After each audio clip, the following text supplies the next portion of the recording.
Hey, welcome everyone. I'm back from Italy. So I've had way too much pasta and food, and way too much walking, and lots of fun. I like the art, so that's why I've been off the mostly off the interwebs. The time zone is a real big mess when you're trying to watch your favorite YouTubers in your different time zone. So God bless all those people like Purple that are on our shows on the Americans. So it was pleasure doing all kinds of stuff. But first, I want to say hi to my panelists. We got my great buddies here, Clobbering Times, hey, and Maddie's daddy, and we got a special star here tonight. We got Maddie. So I mean, Maddie, we're gonna tweet this out. Everyone's gonna be watching. We're gonna. She's trying to dox.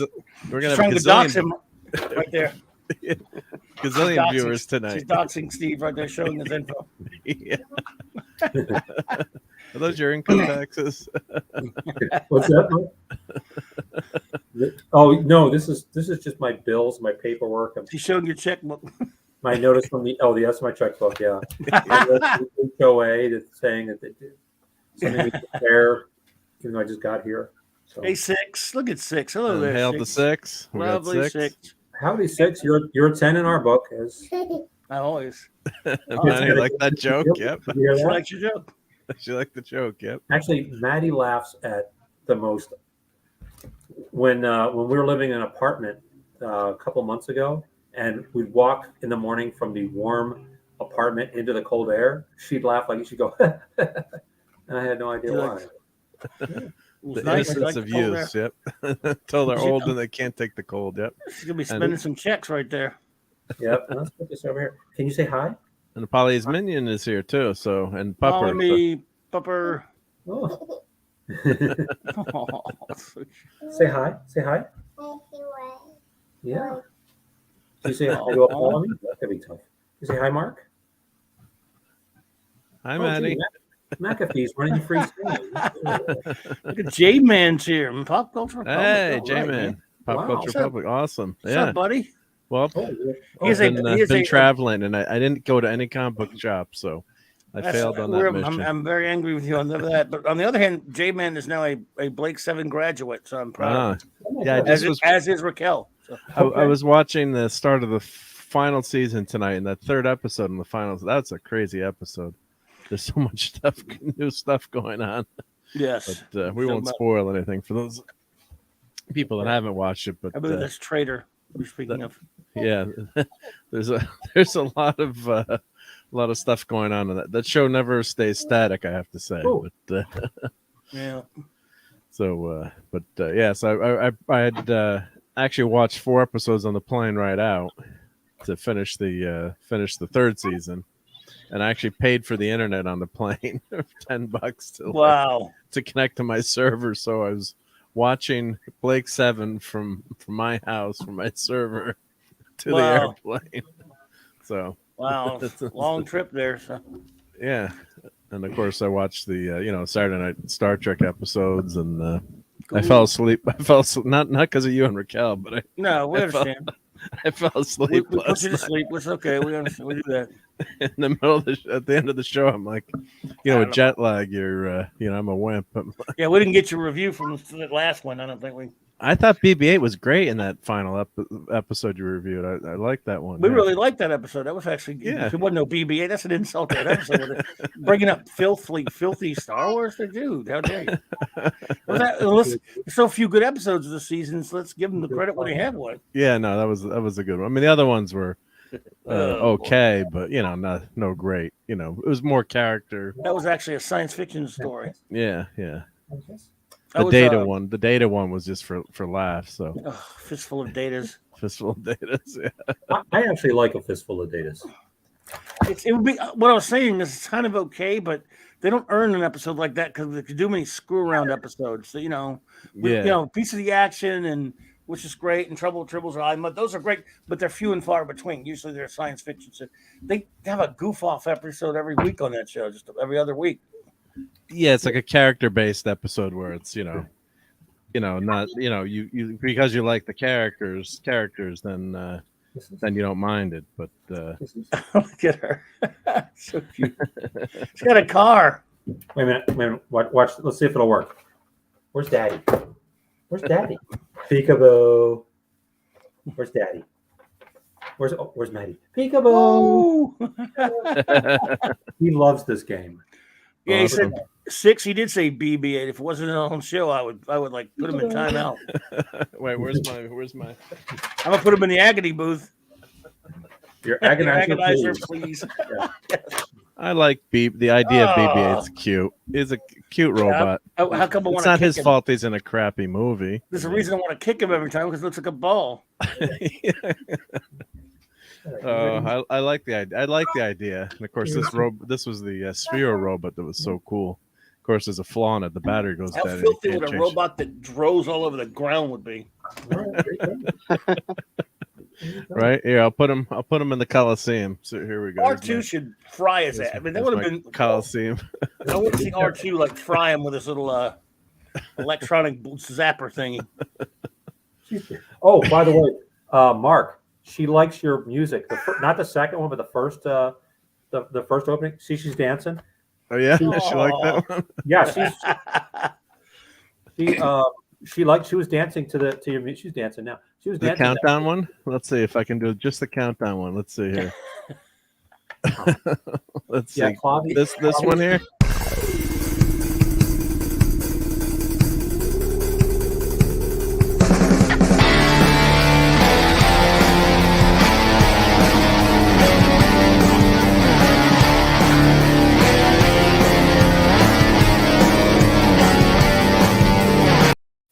And she probably liked the numbers too, right? No, not that one. The other one. That one was too intense. Too intense. Okay. Yeah. Remember, maybe it was the count, just the very first part. Maybe. It was. Yeah, I guess. It was your opening theme, I think. Like I mean, your normal. This part just do a few seconds with this. That part. That's the one. Yeah. All right. I'll get you that song. Yeah, it's public domain, but. Oh, okay. Did you want to say something before we go to bed? Stop by. Did you hear that? She said, "Hi, stop by." Oh my! Wow. Hi. Hi. Hey. Maddie, how many fingers? How many? Maddie, how many fingers?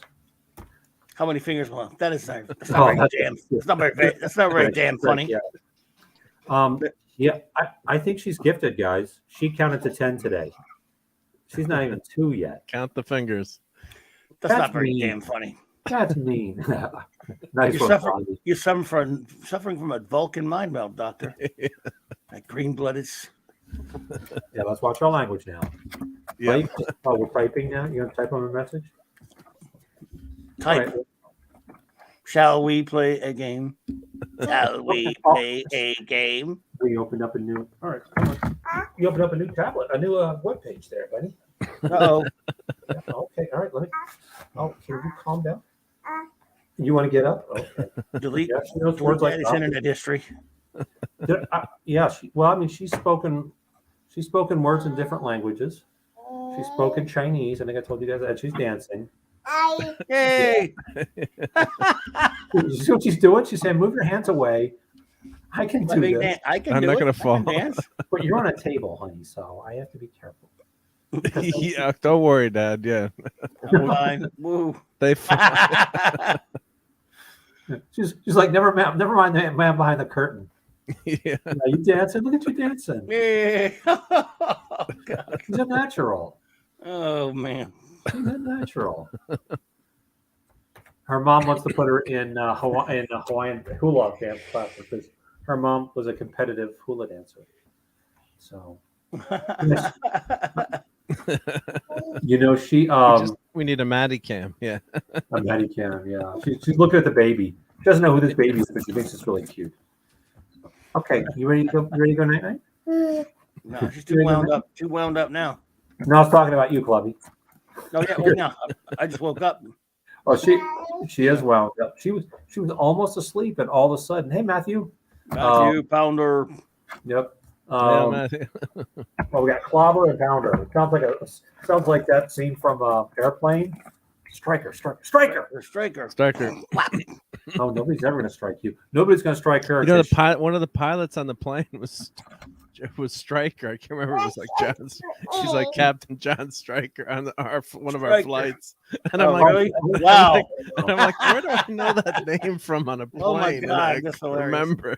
Did you tell them that loading and unloading, red zone is for loading and unloading of passengers only? Yeah, that's amazing. Oh God. So I was thinking, like, why is that ringing a bell with me? Striker. And then we're going to Rome to the Coliseum. I should have asked him if he liked gladiator films. You should have asked him, Jim. You like glad? Was the co-pilot's last name Jabbar? Yes. Yeah. Roger. He was slacking on defense. That pilot. I'll tell you what. Why don't you have your dad? Clarence. In my opinion, that's the dear. best movie ever. You don't get too many arguments there. It's just fantastic. I mean, first time we saw that in the theater with my family, we're on vacation somewhere. We all go to get ice cream afterwards, and we couldn't stop talking about every scene. And you burst out laughing when you talk about every scene. You know, you're recounting it after the first time you see it, and you just can't stop laughing. Captain, how soon can you land this plane? I can't tell. You can tell me I'm a doctor. No, I mean I don't know. A hospital. What is it? Yeah, I mean it's a big building with patients.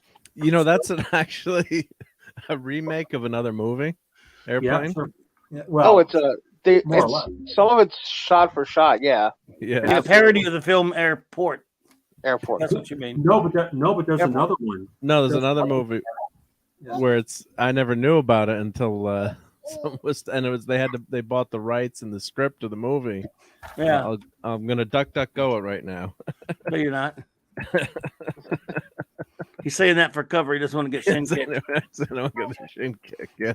Raquel will shin kick him even if she doesn't know what he's doing. Yeah. Yeah, actually, it is because when did that movie come out? 79, 80? 80. And the guy was a World War II pilot. He'd have been like in his 50s or 60s. He's like 30 years old. Yeah. But they show him flying like World War II era planes and everything, right? With the thing. Good thing he doesn't know how much you hate his guts.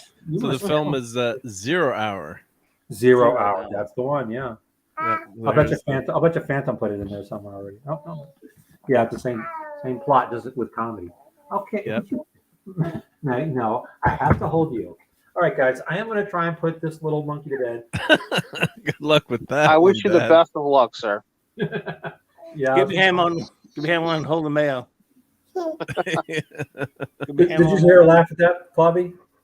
I'm sure she's seen the movie, eh? Yes. Okay. She will one day. We'll say bye-bye. Say bye-bye. Say bye to Mr. Mark. Will you stop? She just wants to stand on my keyboard so bad. Well, it clicks when you dance on the keyboard, Dad. Oh, I hadn't thought about that. Yeah, probably. It makes noises, right? Probably just clicked the keyboard off. Took the tab out. That's one way to go. Yeah. Yeah, so this movie's 0. So Matt, I don't think Maddie will be back, but hopefully Daddy will be back. Yeah. Dana Andrews, Sterling Hayden's in that. Jeez. Yeah. So some of the quotes on this movie are identical to Airport. So someone did a YouTube video like showing the Yeah, movie. some of it was shot for shot. Obviously, not all of it because it couldn't be. But so, Yeah, Mark, on your pilot flight, Ted did you have the Stryker. fish or the chicken? I had the Yes, I for know. going I out. I had the lasagna. vegetarian, I had I had the lasagna. so I didn't get sick. Yeah, and then I had the chicken coming back. Yeah. So, but yeah, it's just hysterical how it's total, when you don't know about it, it's total spoof. Yeah. Oh, Japan Airlines flight, 197 people fell. Oh, that would be pretty. Oh my God, that's a bad deal. Being on it's bad enough being on the airplane with the with the bathrooms keep getting smaller and smaller. Either I keep getting bigger too, but yeah, they you try to go in those airplane bathrooms, they're damn small. Yeah. Mark, I forgot to tell you, there's a trick I learned like when I was 19 from a guy who used to fly all the time. Whenever you're going on a flight, request a kosher meal. This will work for you too, Claude, because you don't eat shellfish anyway, so you're not going to ever miss out on anything good. Mm-hmm. Yeah. But with the kosher meal, they generally give you a little bit more, right? Because not everybody eats it, so they prepare a certain amount. But it's always pretty fresh, and it's usually pretty good and everything. So always request a kosher meal. If you don't mind missing out on pork, which you shouldn't be eating on an airplane anyway, or shrimp. Why you would eat shrimp on a plane, I don't know. But Yeah. to get the kosher meal, it's usually a nice piece of chicken. It's not going to have any fish on it or anything, but usually comes with a nice salad and stuff. Yeah. And hail to Killel is here. So when he says, I'm always serious, and don't call me Shirley. Yeah.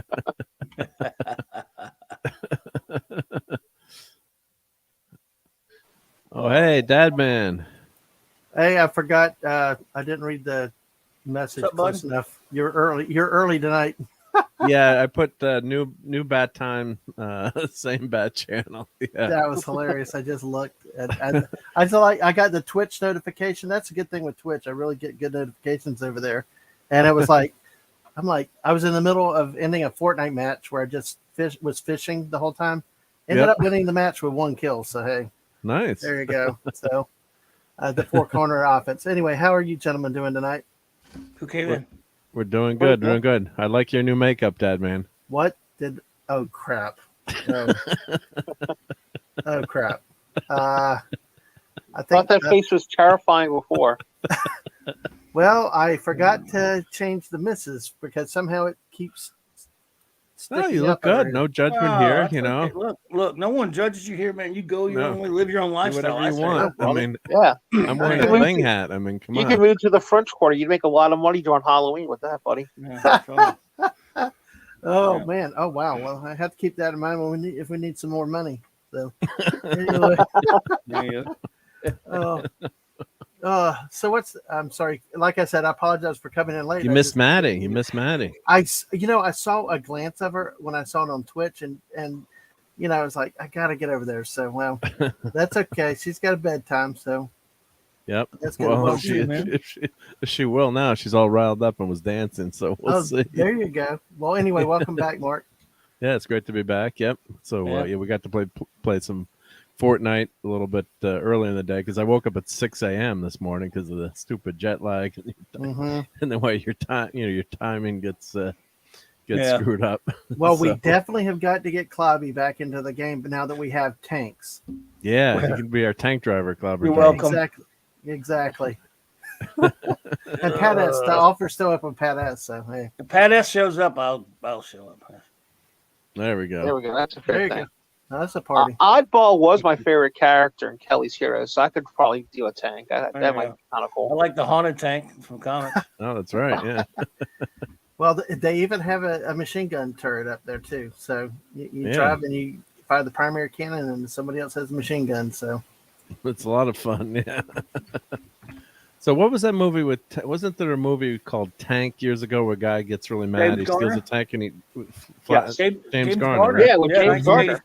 He was upset with his kid. Yep. Yes, 1984. His kid got arrested in this podunk, corrupt redneck town. So, and he was a former Army officer who bought a tank. and he decided to use that tank to go get him out of there. That was a fun movie. It was goofy fun. Yeah. Gardner's great in everything. Yeah, I'm just remembering that. Yeah, doesn't he crush a bunch of cars or something? Yeah, oh yeah. It was, we should give that movie to Tom and what's his name to do for how they do A-B movies and B-A movies. That's definitely an A-B movie because it really was. Movie.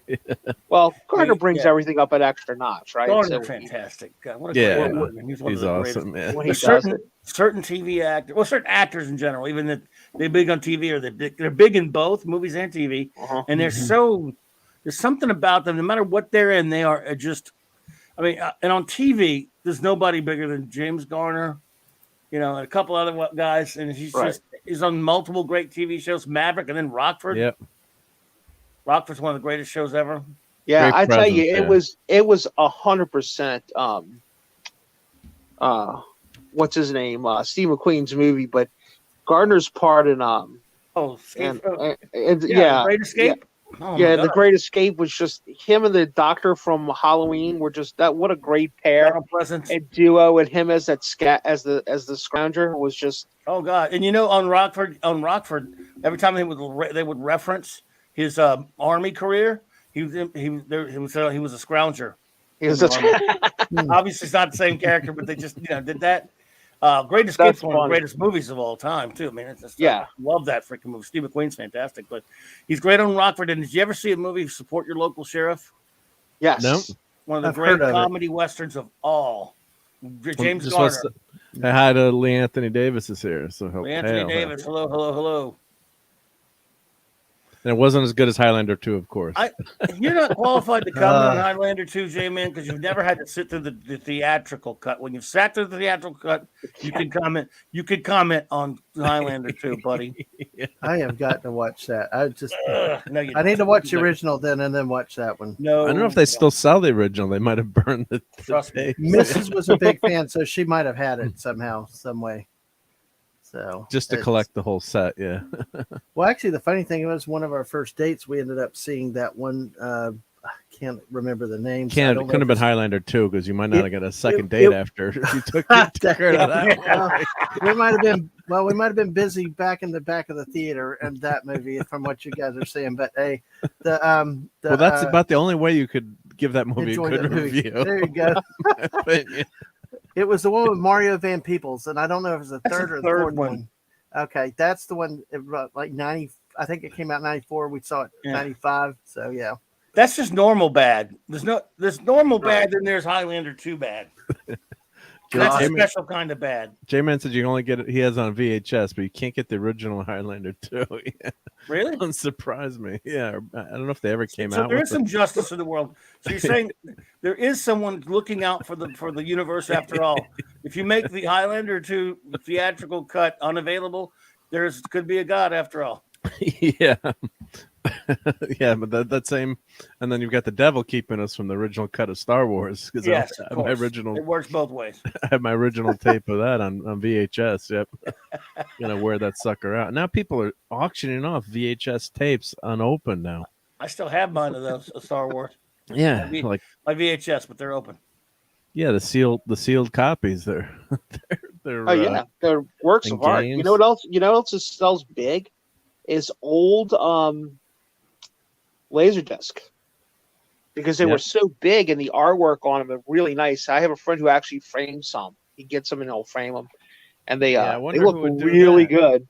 I wonder who would do that. Poor, whatever happened to Mario Van Peebles anyway? There, J-Man. Wow. Yeah, nice. what did I know? He was in Heartbreak Ridge with Eastwood. Yeah, that was sick. That was the 80s. That was a realistic Marine Corps movie. That was in the 90s or 80s. It's always important to wear earrings to combat, right? Yeah, exactly. He's directed a lot like his father. He directed Jack City and things like that. Now, of course, that was a while ago too. He did that posse thing or whatever. He did it. That was a long time ago too. You know, the thing. What really makes me cringe about the thought of watching Highlander 2. Now, Clobby, I know you're opinionated, and you say watch it, whatever. I know Pat S is opinionated. But when Mark D with a C throws in about something being bad, I have to take that seriously. That's fair enough because that's true. For me, it's a day ending in Y if I'm trashing something, and I know for Mark C, who's pretty lax on, pretty lenient. I'm pretty kind. I try to be kind. Right. He's lenient I'm on too some nice. stuff that he has no too business nice. being. Yeah. Right. You're kind to things you have no business being kind to, and Yep. even you hate it. That's bad. Yeah. I think, Dad, man, what happens with Highlander 2 is I can't think of a sequel that has fallen further from the tree than the original. Because, I mean, now, granted, I was a kid when Highlander came out, but I remember watching that repeatedly, right? Mhm. Like, we went to, because it was PG at the time. It was PG-13. I don't know. Maybe. Right. No, Highlander was R when it came out. The first Highlander. It was R. That was R. Yeah, that was an R movie. Are you guys sure? There's no way I would have been able to go see it then. It was. You probably saw it on cable though. I mean, it was on Or cable. the airplane But, I mean, version. I just remember watching that 5, 6, 7 was on times, cable like in a a lot. week, in a week, right? Like, yeah, just seeing it again and again. And then when 2 came out, I honestly was like, I guess I was still a little bit younger. When did 2 come out? I mean, I wasn't a kid That yet. was 96, I think. Oh, okay. I'm No, I gonna wasn't a duck kid, go but it. I was going to say, at that point, I was Mid-90s. Oh boy. I was well I'm into guessing my 96. I was well into my teenage Oh, no, years. 91. 91, 2. Okay. No, I Okay. went the wrong way. Yep. So it was so I did take. Oh, Okay. I went to All see right, that with my future wife. So, but of course, we had seen a lot of other good movies before and she that. still That was talked to not you our after first. that. That was not our first. I was going to say, date. what's your first movie? Our first date actually was Billy Crystal and in City Slickers. Oh, With so, and that date went very well. The movie was excellent. good choice. I'll leave it at that. But that's why. Okay, I'm glad I wasn't like 20 or so when that movie came out. But I just remember seeing the Highlander 2, and I was confused and upset. Like, I knew it was bad, but I was also like, I don't understand what's going on, right? That was the whole point. And it was one of those movies I never went back and watched again. I was just like, I'm done. I don't want to know what this even means. If there's some kind of like deeper meaning here, I just went and looked at the IMDb on it, and it had some good. I mean, Connery, some big name actors. But then when I read about the plot of it with the Oza, I'm like, okay, I see why y'all are going in the direction y'all are. You walk into the theater just remembering the first one, then like I don't know how long into it you find out. Wait a minute, they're aliens from what now? Aliens? Who the hell? Where? I mean, you're sitting there going, I don't even believe this is happening. This is. Well, hail to the comic relief crusader, hail. And J-Man says his future wife was Tomb Raider Cradle of Life. She hated it. I loved it. Was that the second one? Or that's the the first second one? right? The second one, yeah. Is that the second? Okay. That's the second, I think. Yeah, I think that's the second. Yeah, one. yeah. That's right. Yeah. Our first date was funny. Sure. We saw In the Mouth of Madness. She picked it. Our whole marriage, she's been the one that's picked the best movies. I picked losers, but it was also funny. She insisted on driving separately. That was not one of the better Carpenter films, but good. But really. we actually enjoyed it, and it was one of the and maybe I don't know. I was out of my league with that with the lady and the horror genre, but it was actually pretty good for a first date movie, and I got a second date after that, so I was lucky. So horror movies can be good, good first date movies. Yep, they can be. Usually, you're pretty safe with horror movies. Your expectations are low. I was telling my nephews, they didn't believe me, but I was telling them like, before the internet, guys, how you decided if you wanted to see a movie, if you were real lucky, and you got to see like on the news a reviewer, or you'd watch like sneak peeks or at the movies or something. I said, or you'd read the newspaper. I said, but there was a lot of times when you were with a group of guys and you were about to see a movie, and if it wasn't something that you knew you wanted to go see, you would actually go and look at the movie posters. And that's how you decided whether, if it looked like, oh, this looks like an action movie, we should go see this because we like action movies. This looks like science fiction. I said, that's absolutely how you would choose what movie you would go to. What a great time for movies, by the way. Yeah, really. I mean, that's another thing too. A lot of times you were just going to go to a movie. It doesn't really matter. And that was one of the real joys too, is you would wander into a movie that you really weren't expecting anything of. You were just with your friends. You were there for the night, and you'd find something you'd fall in love with, and it would be like, wow, And you're right. The movie posters, or even back in the days when the newspapers, some of the movie listings, they would have some of the movie pictures, Well, the ads, yeah, and the ads and stuff, and that was something that would, if it's a visual, sometimes that visual hook is all it takes if you're not trying to decide on what to watch. So yeah, Michael Ironside's brother. Wow, that's pretty cool. I think I've got my scrapbook here. Let me look. I think I've got like all the ads from like when Star Trek would come out. My mom would clip them for me. Yeah, pull that out. Clobby, do you remember? Did you guys used to do this too? Like, would y'all like sometimes just go to like 3 or 4 movies in a weekend, or see something and then go? I mean, I was telling the boys too. It's like sometimes if you saw a movie you really liked it, you'd go back the next day and see it again. Like you'd try to find people who hadn't seen it yet and bring them with everybody else who wanted to go see it. And I remember one time going to see like Temple of Doom 3 times in one weekend because I kept eating. Twice the first day and like two times the next day with them. Right. In 1984, I went to see that movie about 10 times. Good. A huge deal, especially in the summer. You would go like at 10 in the morning to see the noon show, so you could be the first guy to see it. I mean, plus the matinee was cheaper too. So $2, baby. I went to see, that year, of course, Star Trek 3, I went to see it about 15 times in the theater. Ghostbusters saw it about 10 to 12 times in the theater. Temple of Doom. We'd go see stuff over and over again. But as kids, though, many years earlier than that, when we couldn't drive, we would get dropped off at the theaters on a Saturday at this place called the Robert E. Lee, not the one where you had in New Orleans, the one in Baton Rouge, Pat. And we'd stay there all day long. So we would go in multiple movies. And see 2 or 3 was nothing for us to see 2 or 3 movies in the same day all day till we get picked up in the afternoon. We loved it. See, when I was growing up, we weren't near theaters enough, and I didn't drive. My parents didn't go to movies, so as I got older, into adulthood, that's when I started doing stuff like that. We were actually back when the re-release of the original 3 Star Wars movies back, I think probably 97, 98. We the missus and I went and saw all 3, New Hope, Empire, and Jedi all in order in one day. It was kind of cool to watch it that way for once. Yeah. Oh yeah. Nice. In the theater. But has there been see, my movie that I watched like crazy was Jurassic Park in the theater.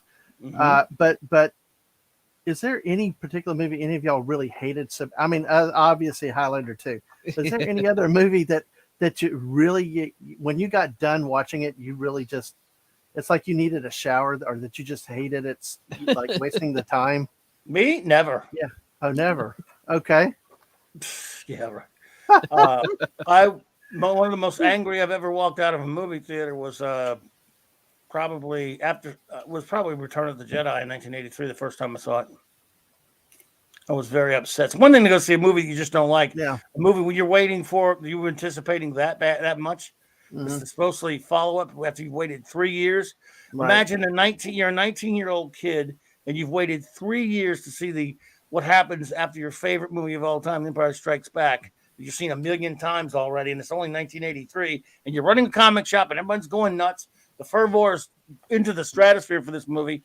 I walked out of that movie about as angry as I've ever been. There are plenty of worse movies, but none more disappointing, even worse than Superman 2, which I have a lot of problems, which was the second most disappointing. None more disappointing or infuriating until we got into 2015 and the Force Awakens and later with The Last Jedi. Well, yeah, I mean, it's all relative, not right? God, but still, as far as something I didn't look forward to those garbage movies. I was looking forward to Jedi, and to have that ruined, that was as bad as it got for me. Because just seeing a bad movie, like even I didn't think Highlander 2 was going to be any good or bad. I didn't really care. I walked in thinking maybe it would be okay. When it's the anticipation, and it turns out like this, yeah. Oh man, Bobby, I tell you where you messed up. You should have saw that movie when you were 10 years old. Well, I didn't have a time machine. If you were 10, you'd have been like, "This is the most amazing movie ever." Well, I messed up by not having mastery over time. Got it. Gotcha. Yeah. Well, okay. And I can understand for obvious, for a number of different reasons. So, oh man, it's like, was it the Ewoks? Was that Ewoks and what they did to Han Solo as a character, making Gomer Solo? There are things that I like. Finally, after about 30-something years, it took me. I've had to come to Jesus with the movie, and I like it better now. I always loved that movie. But man. At the time, I was so pissed off. I was ready to. I wanted to start a fight with somebody. I was looking for a fight. I was 19 years old. I was pretty volatile back then. I know it's hard to believe. I was ready to fight somebody. I was like, anybody, let's go somewhere and start a fight. You would have I fought don't any Ewok lover, right? Ewoks. Hey, the lovely Sherry's here. Whoa, a lady. Hey, Sherry. And I'm with you, Jay, man. The abomination of Star Trek 09 is there too, but because for blood pressure concerns in 09, I watched a ARG version because I was not going to go to the theater. There's no way I could have been in the theater to watch that filth. Gotcha. You know, and I was saying, just want to say, some people mentioned Dark City. That's a hidden classic if you haven't seen that movie. That's a good movie. That's a great, great movie. Yeah, but I'm just laughing because then people are mentioning Godzilla. Wolfie Hale Wolfie's mentioning Godzilla 1998. Was that the Matthew Broderick one? Yeah. Yes. Okay. Yeah, that was. That's one. That's another one. Yeah. Yeah. That was so not Godzilla. Yeah. Mark, did you have anything like that? I mean, you're always so calm and even tempered. Aside from. Well, yeah, because Highlander 2 is the most obvious one. The new James Bond movies with Craig. Mm-hmm. Oh, I hate those. I really hated most of those, and Casino Royale is okay. And hey, if you like the movie, but I just thought the stories were horrible too later on. He's no Bond. Yeah, but even aside from that, which I 100% agree with, like Skyfall, excuse me, got a little cough here. The story was crap too. Even say you called him, Jason Bourne, for obviously the stories were bad too. Yeah, agreed. Alien Resurrection, awful. Oh yeah, oh man, gosh, this is a nonstop list. Probably. Pat, did you have anything? Yeah, my three big ones were Aliens 3. So Loki did. I owe Loki for that, man. He saved me. He sent me a version of it that was cut properly, and they actually had the alien where it's like I don't want to ruin what it is, but it's not born from a person or from a dog, so it makes a lot more sense. And I actually like some of the other older Alien movies. I didn't like the Prometheus and all that foolishness and all. But anything with Sigourney Weaver in it, I was kind of okay with, and he kind of saved the third one for me. But originally seeing 3, because I actually ended up having to go by myself because nobody wanted to go see it because they had heard, and I'm like, oh, you can't believe that stuff, critics are blah. And then I saw it, I was like, oh God, this is awful. Then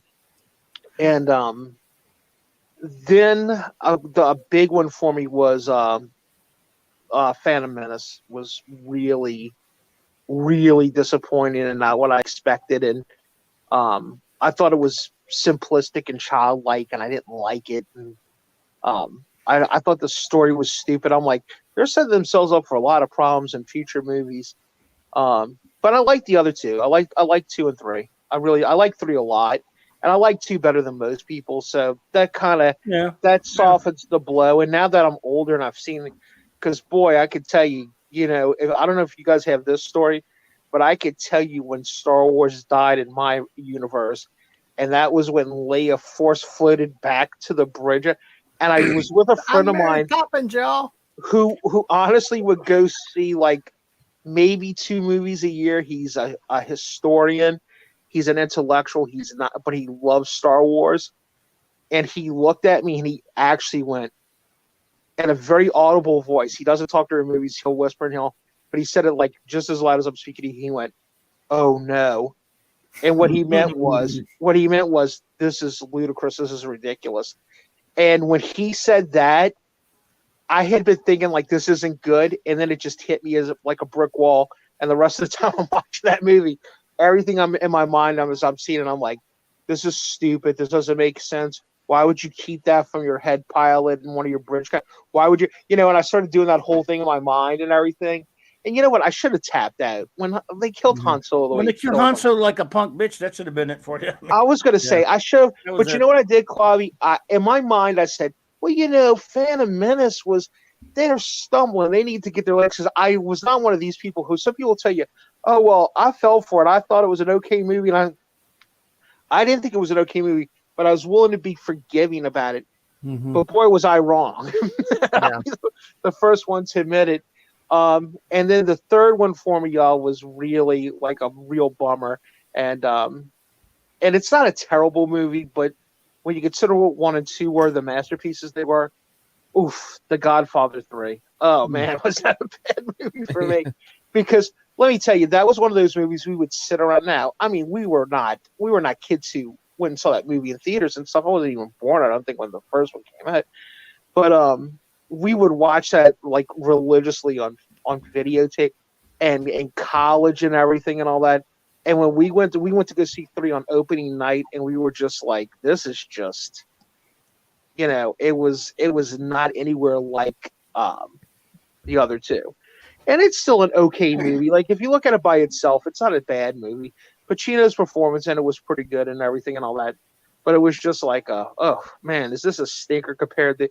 And it's one of those things where you look at it and you go, man, I wish they'd have just left it alone. They should have just left it alone, Well, they always go back for more and try to make a little money. But PCR is a great question here. What was what's a guilty, cheesy movie that we've seen that we know was bad but we like? I would say like Americathon with as one of my guilty cheesy movie pleasures. I don't know if you I like it, but I don't know if you consider it a bad, like a B movie. When they have a telethon to save the USA and they're predicting high gas prices and inflation in the country. Wow. Do you remember that one, Clobber? Oh, yes. Jack Ritter. Wow. Yeah, I would think any of those comedies like that, like, you guys are going to jump on me because, like I said, I was a little kid when I started, but I will go back and even watch these again. But if you remember those movies like Midnight Madness, where it's all the different guys competing against each other, and then I think of those movies that I snuck and watched that they made for like $1 million. They're almost B movies, but they had some big name people in it. Like, do you guys remember a movie called Used Cars? That's one of the greatest comedies ever. Robert Zemeckis. Thank you. That was a Marshall. movie that they made for nothing, but what a great script and a great bunch of actors and stuff in it.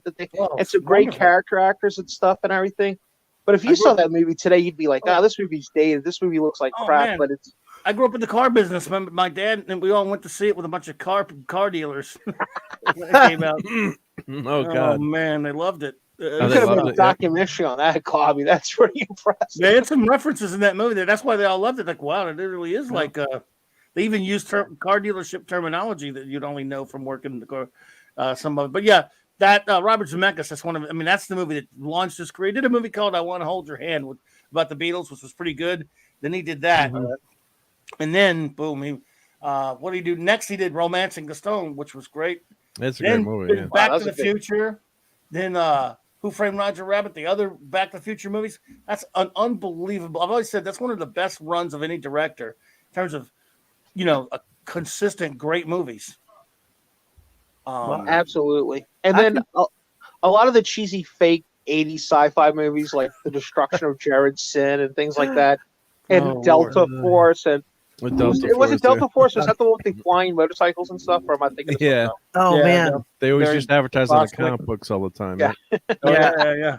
I had 3 in this area, and I think this one right here, Death Race 2000. That was Death Race 2000 from the original one back from the 70s with Stallone and all them.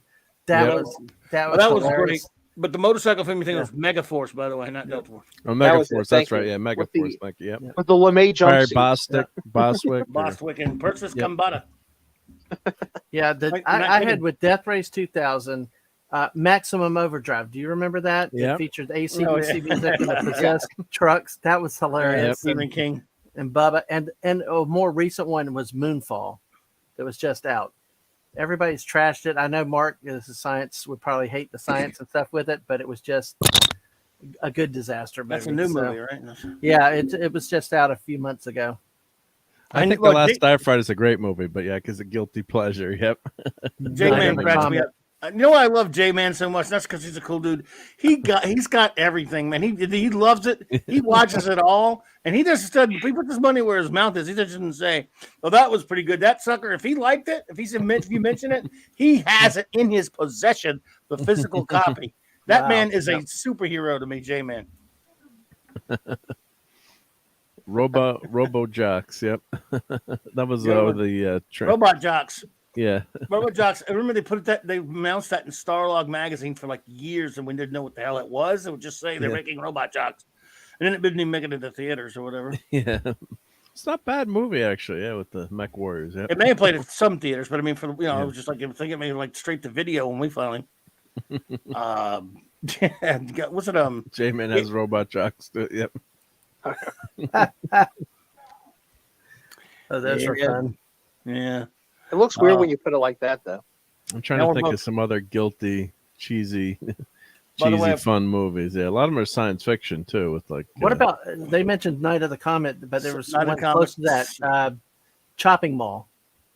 I don't think that was very similar, but yeah, I know what you're talking about. But I think it was in that line with some of the Chopping same Mall. actresses. But it's like the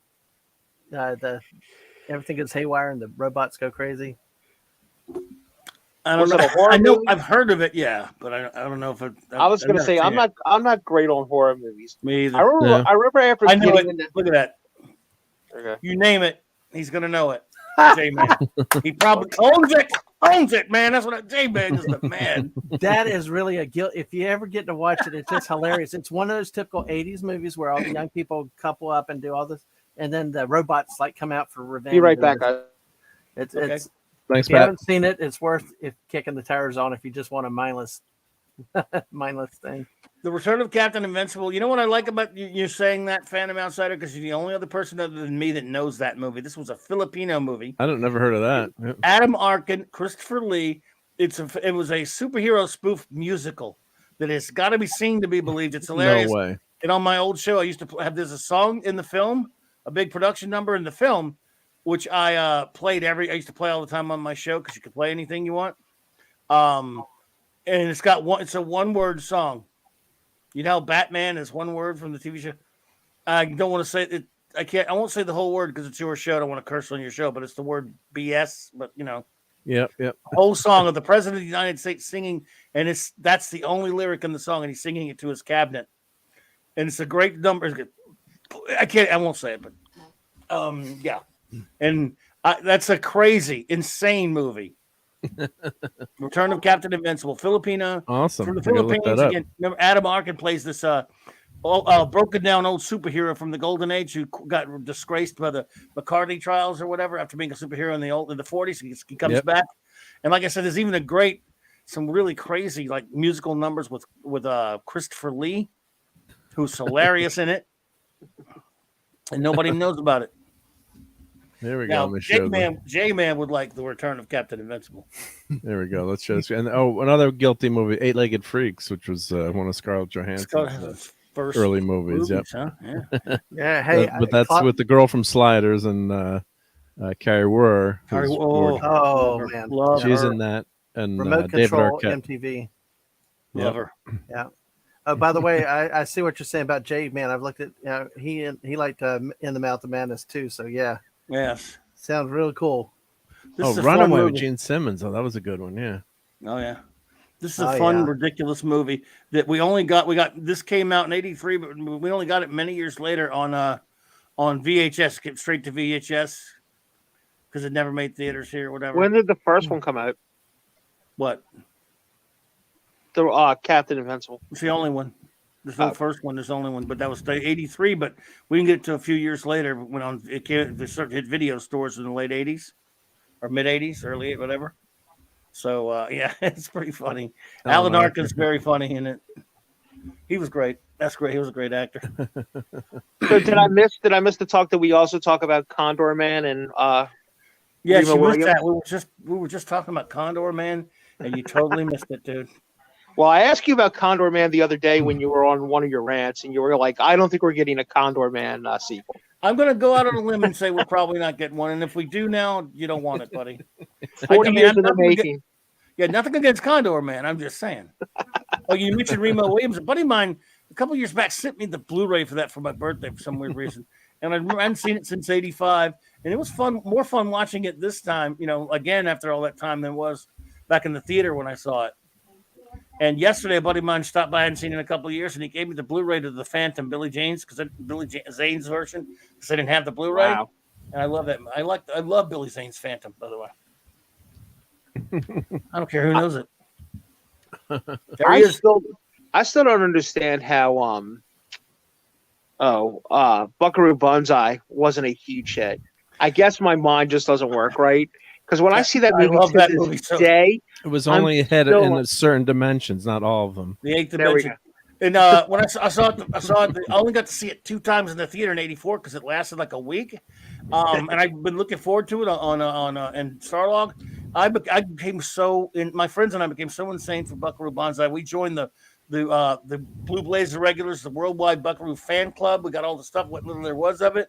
To get the novel of that by Earl MacRowell, who wrote the screenplay, and it's got a lot more info on the movie. We couldn't wait. We just go, we're going to get more movies. We're going to get Buckaroo Banzai Against the World Crime League. We're going to get comics. We're going to get nothing. I love that movie so much. A lot of horror movies are guilty pleasures too, like Chud, or I'm trying to think of the Chucky movies. What was the Hellraiser? I used Yeah, to like horror more when I was younger. yeah. But, I'm hot and cold with horror. It has to really hit American me Werewolf. like I love, and they're stupid movies, but God, that guy Reggie, what's his name, and the Phantasm movies, I love those movies for some reason. Like that really captured me. Who? But the Phantasm movies, Reggie. where that's with the bowl with the tall with the man, tall man Yeah, and yeah, the and the ball and everything. And what's his Don- name? Reggie Barrister, something like that.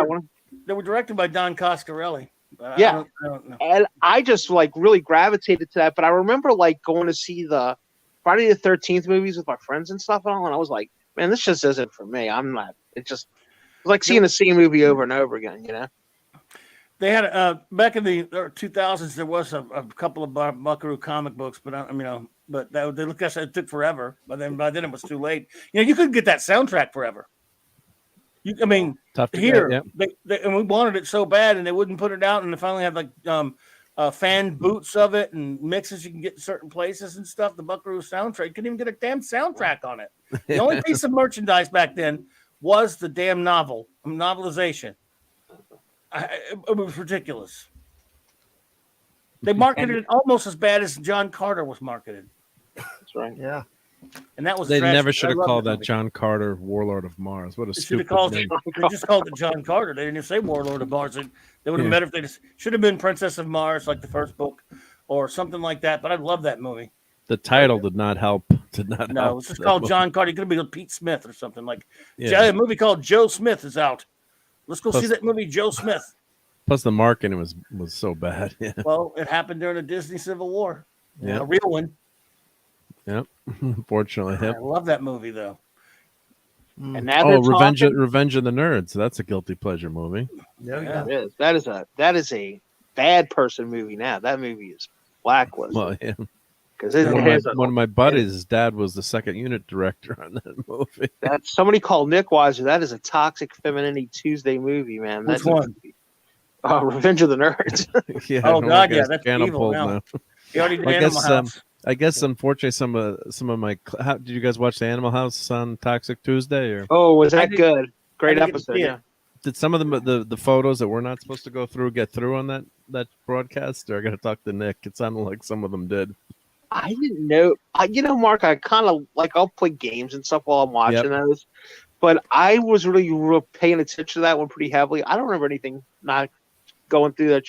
Something going through that shouldn't have not gone through. I think they had made a really big deal. Because I will tell you this: I had the whole episode on because it was pretty. That's a great movie, man. I got to great movie. watch that, but love that movie. I do the slideshows, but I had a directory. I sent Nick show, and I have a directory like don't show with all the naughty bits. So. And Cosmic Fusion was you that night, so Yeah, so I'm you like, know.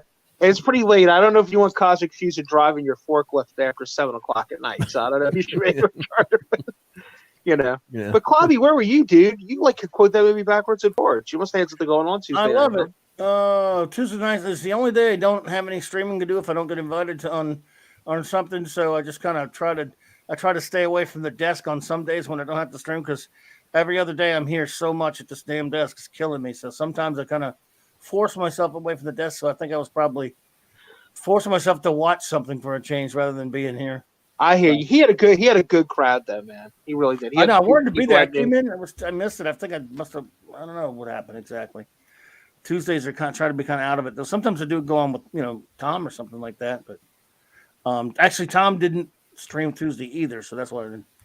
No, not at all. He had something going on, I think. But I did miss good night, it. J-Man. Take care. Yep. Catch you soon. Thanks for stopping by. Yep. You're good, brother. Stay warm. I did break my rule, though, Mark. It's more of a guideline than a rule at this point. Yeah, you are flashing us right now. I can see.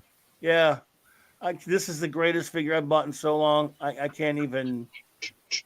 I mean, I just, and you know what? It's a variant I want too at the Target, and I want to go get it. That was this a NECA figure or? Yeah, it's NECA. Michael is not happy with me. Don't play with Has it it too broken much. yet? No, Yeah, I was going to say his It's in arm will great fall off. No, things in great shape. I mean, That is an incredible picture, even better than what I saw out on Twitter. And that is a very nice figure. It's really incredible. Are those expensive or are those? It's $30-something. So it's a little bit more than a standard figure. but Well, see- figures are everything. The prices of everything's Six, are. We ordered 6 inch? sushi Yeah. tonight. It was like, That's good. prices up 25%. Mm. Yeah, That's here's your own fault for eating uncooked fish. it has a lot to it, and there's a variant that I want. That is, but this one, see, they put it in that old packaging. Ooh. By the way, the Phantom's great. Oh my god, I want the Phantom one, and I want the Ming one. Let's see. But see, there's and there's him in the box. Box Back looks of- great too. Yep. Back of the box. If this thing won't move, come on. Yeah, but this is original era stuff, right? This isn't Defenders of the Universe. There's also the Defenders of the Universe one that they did. What? Oh they man, I love They that did. cartoon. I got to get that's the Phantom one is Defenders of the Universe. I never really liked that cartoon too much. I like the old Flash Gordon cartoon, but why I love this one so much because if you look at that blue head piece, because of the two heads, this right here is right out of Alex Raymond. That's strip. awesome. The original strips. And that just came out. This figure, it's a brand new, obviously. It's fairly recent. Why I got it at Walmart. This is just, I mean. That's awesome. And then when you put the other head on him, he looks just like very close to the one like the 70s cartoon, which I love, called Flash Gordon: The Greatest Adventure of All. And I didn't know this until the day after. A buddy of mine at Target found one with a variant. It doesn't have doesn't have the gun or the sword, but it's close to this, but it's based on that cartoon. This is based on Alex Raymond, which I love it. Now I want that one too because it's got silver boots. The boots are different.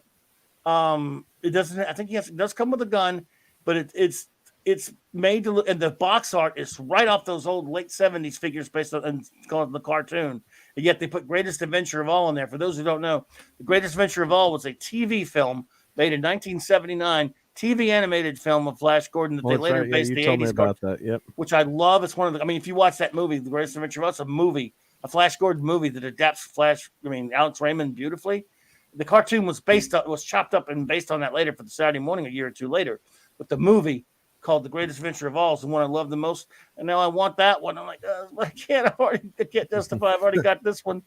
Let's see. Food, rent, car, gas, action figure. What's the priority? But you know what? As expensive as these are, at least we're not like these guys who are spending like $400 and $500 on these hot toys. I just don't know how they do that. I mean, it's great that I'm happy for them. They can do it. But that can I ask a question with that character because it's very muscular. Is that in line with the comics and is that muscular structure on the character accurate? Yeah, Flash Gordon was. I mean, in the original comics by Alex Raymond, he was a polo player. But later, when Buster Crabbe played him in series, he was always an athlete. He was a professional athlete. Olympic swimmer. And then later versions, as you know, he was and even in the silly Dino De Laurentiis, Sam J. Jones when he was quarterback for the New York Jets. But he was always an athlete. Yes. Well, that's why I like that because it's realistic for that character, and and you tie it to the franchise. It's just some of the franchise, like some of the Star Wars ones, where they've released Luke and Han again, but it's like they look like they've been jacked up on steroids. That's why I really like that character because it's true to the design of the character, and it's not like they jacked him up for to make him look better. No, he's an athlete. Yeah. As a matter of fact, if you go back and there again, no, you're not a huge fan, Cloudy, but in Defenders of the Earth, because he was kind of like the most human without powers kind of thing and everything and all, he was a diathlete, right? So that's why that was like his big power. He could run, he could shoot. And Clobby, if you go back and look at that show, though, you have to give it some credit for as a late '80s cartoon. It had a pretty good constant running theme of Defenders of the Earth, like Gordon. He was trying to save his family and stuff, and the Phantom had lost his wife, and it was pretty heavy for a kid's cartoon back in the '80s. The Phantom had superpowers. It was dumb. He didn't need superpowers. Yeah, I know. I realized that was very different, and that's okay. I'm just kidding. But I guess by that time I wasn't watching cartoons. So the old Flash Gordon, the cartoon before that, I was watching. And that Flash Gordon, I didn't really think he needed to run around with the Phantom and Mandrake. And I love Mandrake. By the way, we want the Mandrake figure. They haven't put that out yet, I don't think. Or we can't. That's going to be awesome. I hope the hat's removable. Those Defenders of the Earth. If you're a fan of that cartoon, those figures are fantastic. And like someone said there, NECA looks great. And the thing is, if you see Michael's the Great Retro Blastings video about NECA, you do have to be careful. That was he did it up, and they have been notorious for having messed up figures. But I've gotten this one in my hand. I've had it in my hands. I've taken it out. It's very sturdy, and they always. He's admitted they always look good. They've got we're talking about John Carpenter's The Thing, which I love. They've got a Kurt Russell McCready from that one. I saw. Oh God, it's incredible. I saw some great looking figures. Yeah, it's a great looking figure. And I can't afford, but that one I can. I can force myself to live without. Flash Gordon. I'll just have to. There's certain things you have to have. Yeah. Now I'll die with a Flash Gordon figure. My nephew's at the point that he's old enough that he doesn't freak out. He just leaves his neck in a case because he's a huge Ninja Turtles fan. But he's also at the age now he's making his own money, right? So if he gets a non-NECA Ninja Turtle thing and he really, really likes it, he does like the true geek thing. He'll buy two, right? He'll buy one, put it on the shelf, then he'll buy a second one, and he'll wait. Like the first one, like you might not buy them at the same times, but I told him, I said, sometimes you have to buy them at the same time because they won't be there the next time you go. And he'll open the second one up and set them up and he likes taking pictures of them. He's pretty good at it. So he really digs that, and I'm proud of him. But he's at the point now, he's had too many NECA figures that he's opened up just to pose them and put them on a shelf, not even to play with them, and the hand will fall off, the cape will fall off. This one seems as sturdy as any Marvel Legends figure I've gotten recently or anything. I don't know if they cleaned up their act. Maybe they've improved. Yeah, I will say this: it's the only one I bought in years for them. So who knows? Maybe it's a fluke. The bigger they are, generally, the bigger they are, guys. This is not a fast rule, more like a guideline. Let's use Clobby's line. But I find the bigger the NECA is, the more sturdy it is. And I'm not a huge NECA fan. When NECA grabs me, it's because they put out something I want. Like if they put out a Mandrake from Defenders of the Earth, I might have to go buy that. I mean, so the fandom is. I mean, I have to have that one. Look, if they ever do Buck Rogers, I mean old school strip and the Gil Gerard one, I won't be able to stop myself. I won't be able to stop myself. Well, Matthew Pounder's asking, to the TV series. So I don't know if he's thinking about which TV series. Someone. Well, I don't know if he's what show, Gil Gerard. Gil Gerard, or is he talking? I'm assuming Buck Rogers. Okay. Buck, I love Buck and then Rogers. someone was saying there was a sci-fi. Sci-fi Channel Flash Gordon was a piece of trash. Really bad. Yeah. Clobby, is the old Flash Gordon stuff on YouTube? Because it should all be intimate domain. You mean like the Buster Crab? All that stuff. Well, I have all those. I don't know if they're on YouTube or not, but I think they're kind of. Not all of it's public domain. Some serials are. I think those were serial. I think almost all those movie serials are public domain, if I'm not mistaken. You got, Buster Crab did 3. He did Flash Gordon, Flash Gordon's Trip to Mars, and Flash Gordon Conquers the Universe.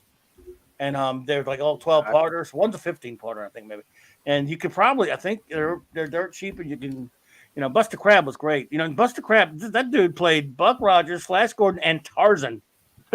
That's a lot of great pulp characters. Well, there's a lot of good stuff on YouTube. I found 17 of the old Superman movies, where he hides in robots and saves Lois and stuff. The serial, the old Superman cartoon. I don't want to say it's from the 30s. Oh yeah, you're talking about the Fleischer cartoons. Those are amazing. Oh wow, you got it. Bucky O'Hare. I violated the moratorium again. It's kind of gone out the window the last That's Jax. last year. It looks better inside. I mean, the figure looks better than the outside box. Let's see. Oh, that is Jax. cool. Cool. Because this was one of the first Star Wars comic book I got. Number 4 7. or 5 or 7. That'd I got be one of 7 those because packages. first 6 adapted the movie, and then 7 was a new story. 7 and 8, and then Jax was on one of those. You remember those packages that you would buy with like 4 or 5 comics in them? Sure. So my first Star Wars comics were like a package of Jackson. those comics, and I guess now they'd be worth even more if they were still in that original package. But all right, who knows the bounty hunter on the inlay? Dengar. There you go. Nice. Well Who done. said that? Is Me. that Dad Man or Steve? Yep. Then me. Dad Man Man knows him the some Star Wars, boy. Nice. Yep. Yeah, Flash Gordon, Matthew. I'm a freak about a year and a half back. Our good buddy Mark C, our dear departed Mark C, and I, we did a whole show about 86 years of Flash Gordon.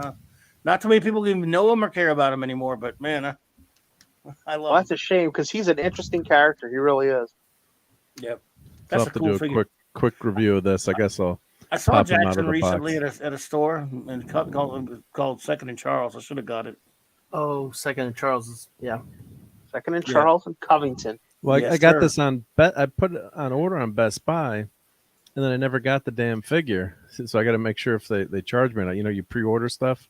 So I got to make sure. And then I finally saw this. It was like on sale on somewhere. Mark, you just grabbed made it. me had a total flashback, dude. I now can, in my mind, see those pictures of of those packs in Kmart of those 3 comics Yeah, in the those- the clear comic plastic, and you rip them open. Yeah, you didn't know what the middle Yeah. one was unless you started moving comics Yeah. around and trying.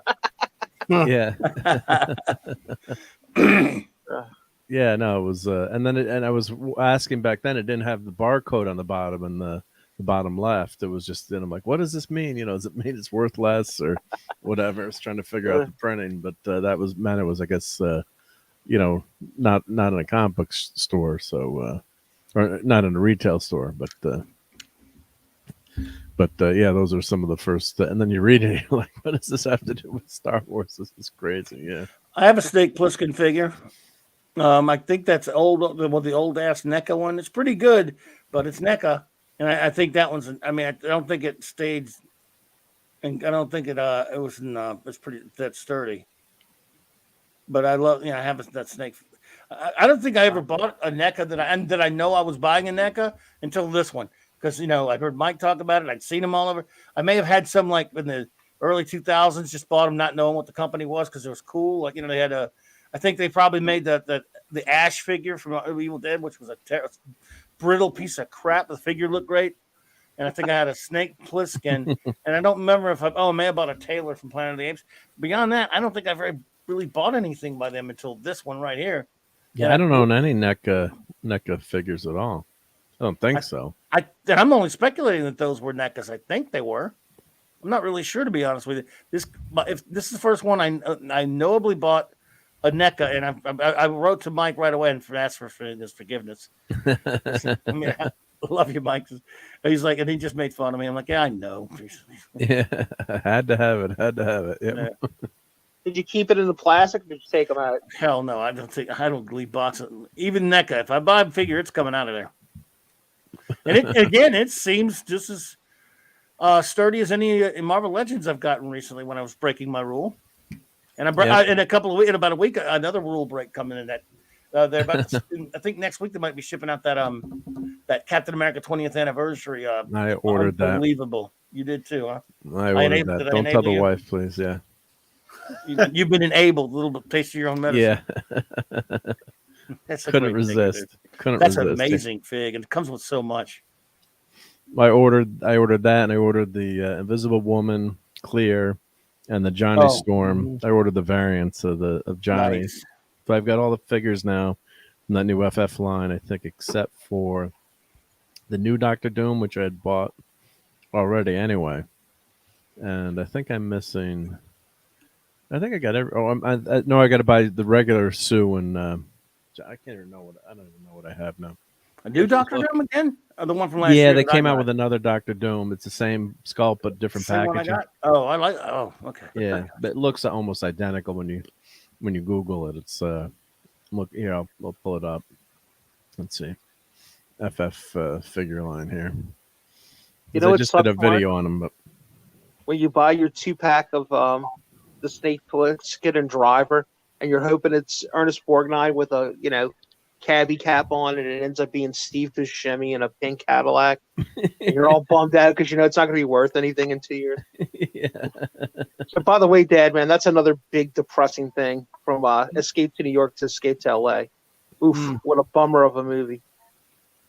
Yeah, Oh, man. God. Oh, that was one of the top disappointment movies of all time for me was that one, too. I remember taking off like at 11 in the morning when that finally opened up out in New Orleans East, Pat. And it was back then, there was nobody at this theater I went out to when it was not even on the ground. They weren't standing anymore. And I went by myself to this. I couldn't wait. It was Escape from L.A. Oh, my God. I was looking forward to it so much because of how much I love Escape from New York. And I've never watched it since, I don't think. I why? I know. A cool ending, unfortunately, and a terrible movie. I like the ending where he does the reset, but other than that, welcome to the human race. Yeah. The last line, but I'm like, that's just not good enough. I was going to say that doesn't sell it. Yeah. Well, that's the thing. I don't think you can recreate that magic the second time for some but movies. when you love a movie that much, and back then we were a little bit more naive there, Dad, man, and we didn't know better than to not wish for a sequel for stuff. Mm-hmm. So we'd always go, I can't wait till they finally, and they'll always tease it through the years. Now, like, we're finally going to do another one, and you go, oh, I love that so much, I can't wait to see another one. We're old enough to know better now, but back then you're like, oh, I can't wait. Yeah. I waited 28 years to see Tron Legacy, and now I wish they'd never made it. I hate that movie so much. Well, I'm thinking specifically of like I Am Legend because there's the talk about a new version, a sequel to it. Oh, but I've watched it twice, and it's never been like the very first time in the theater with the pitch black, with the silence. Right. It never had the same effect the first time I watched it. So some movies I think are just one-shot deals, Yeah. But here's the real quick. Here's the FF line that I got to do a review of this. I got that. And then we got Mr. Fantastic. And Claudia's got that too. Yep. So I got both of those. You're not talking about the Miss Marvel trailer, right? We have to show that after too. My God. I almost bought this, dude, and I left it again. I obeyed my rule. Yeah. I walked around with it in the store and said, I got to behave. Now, Mark, these are new.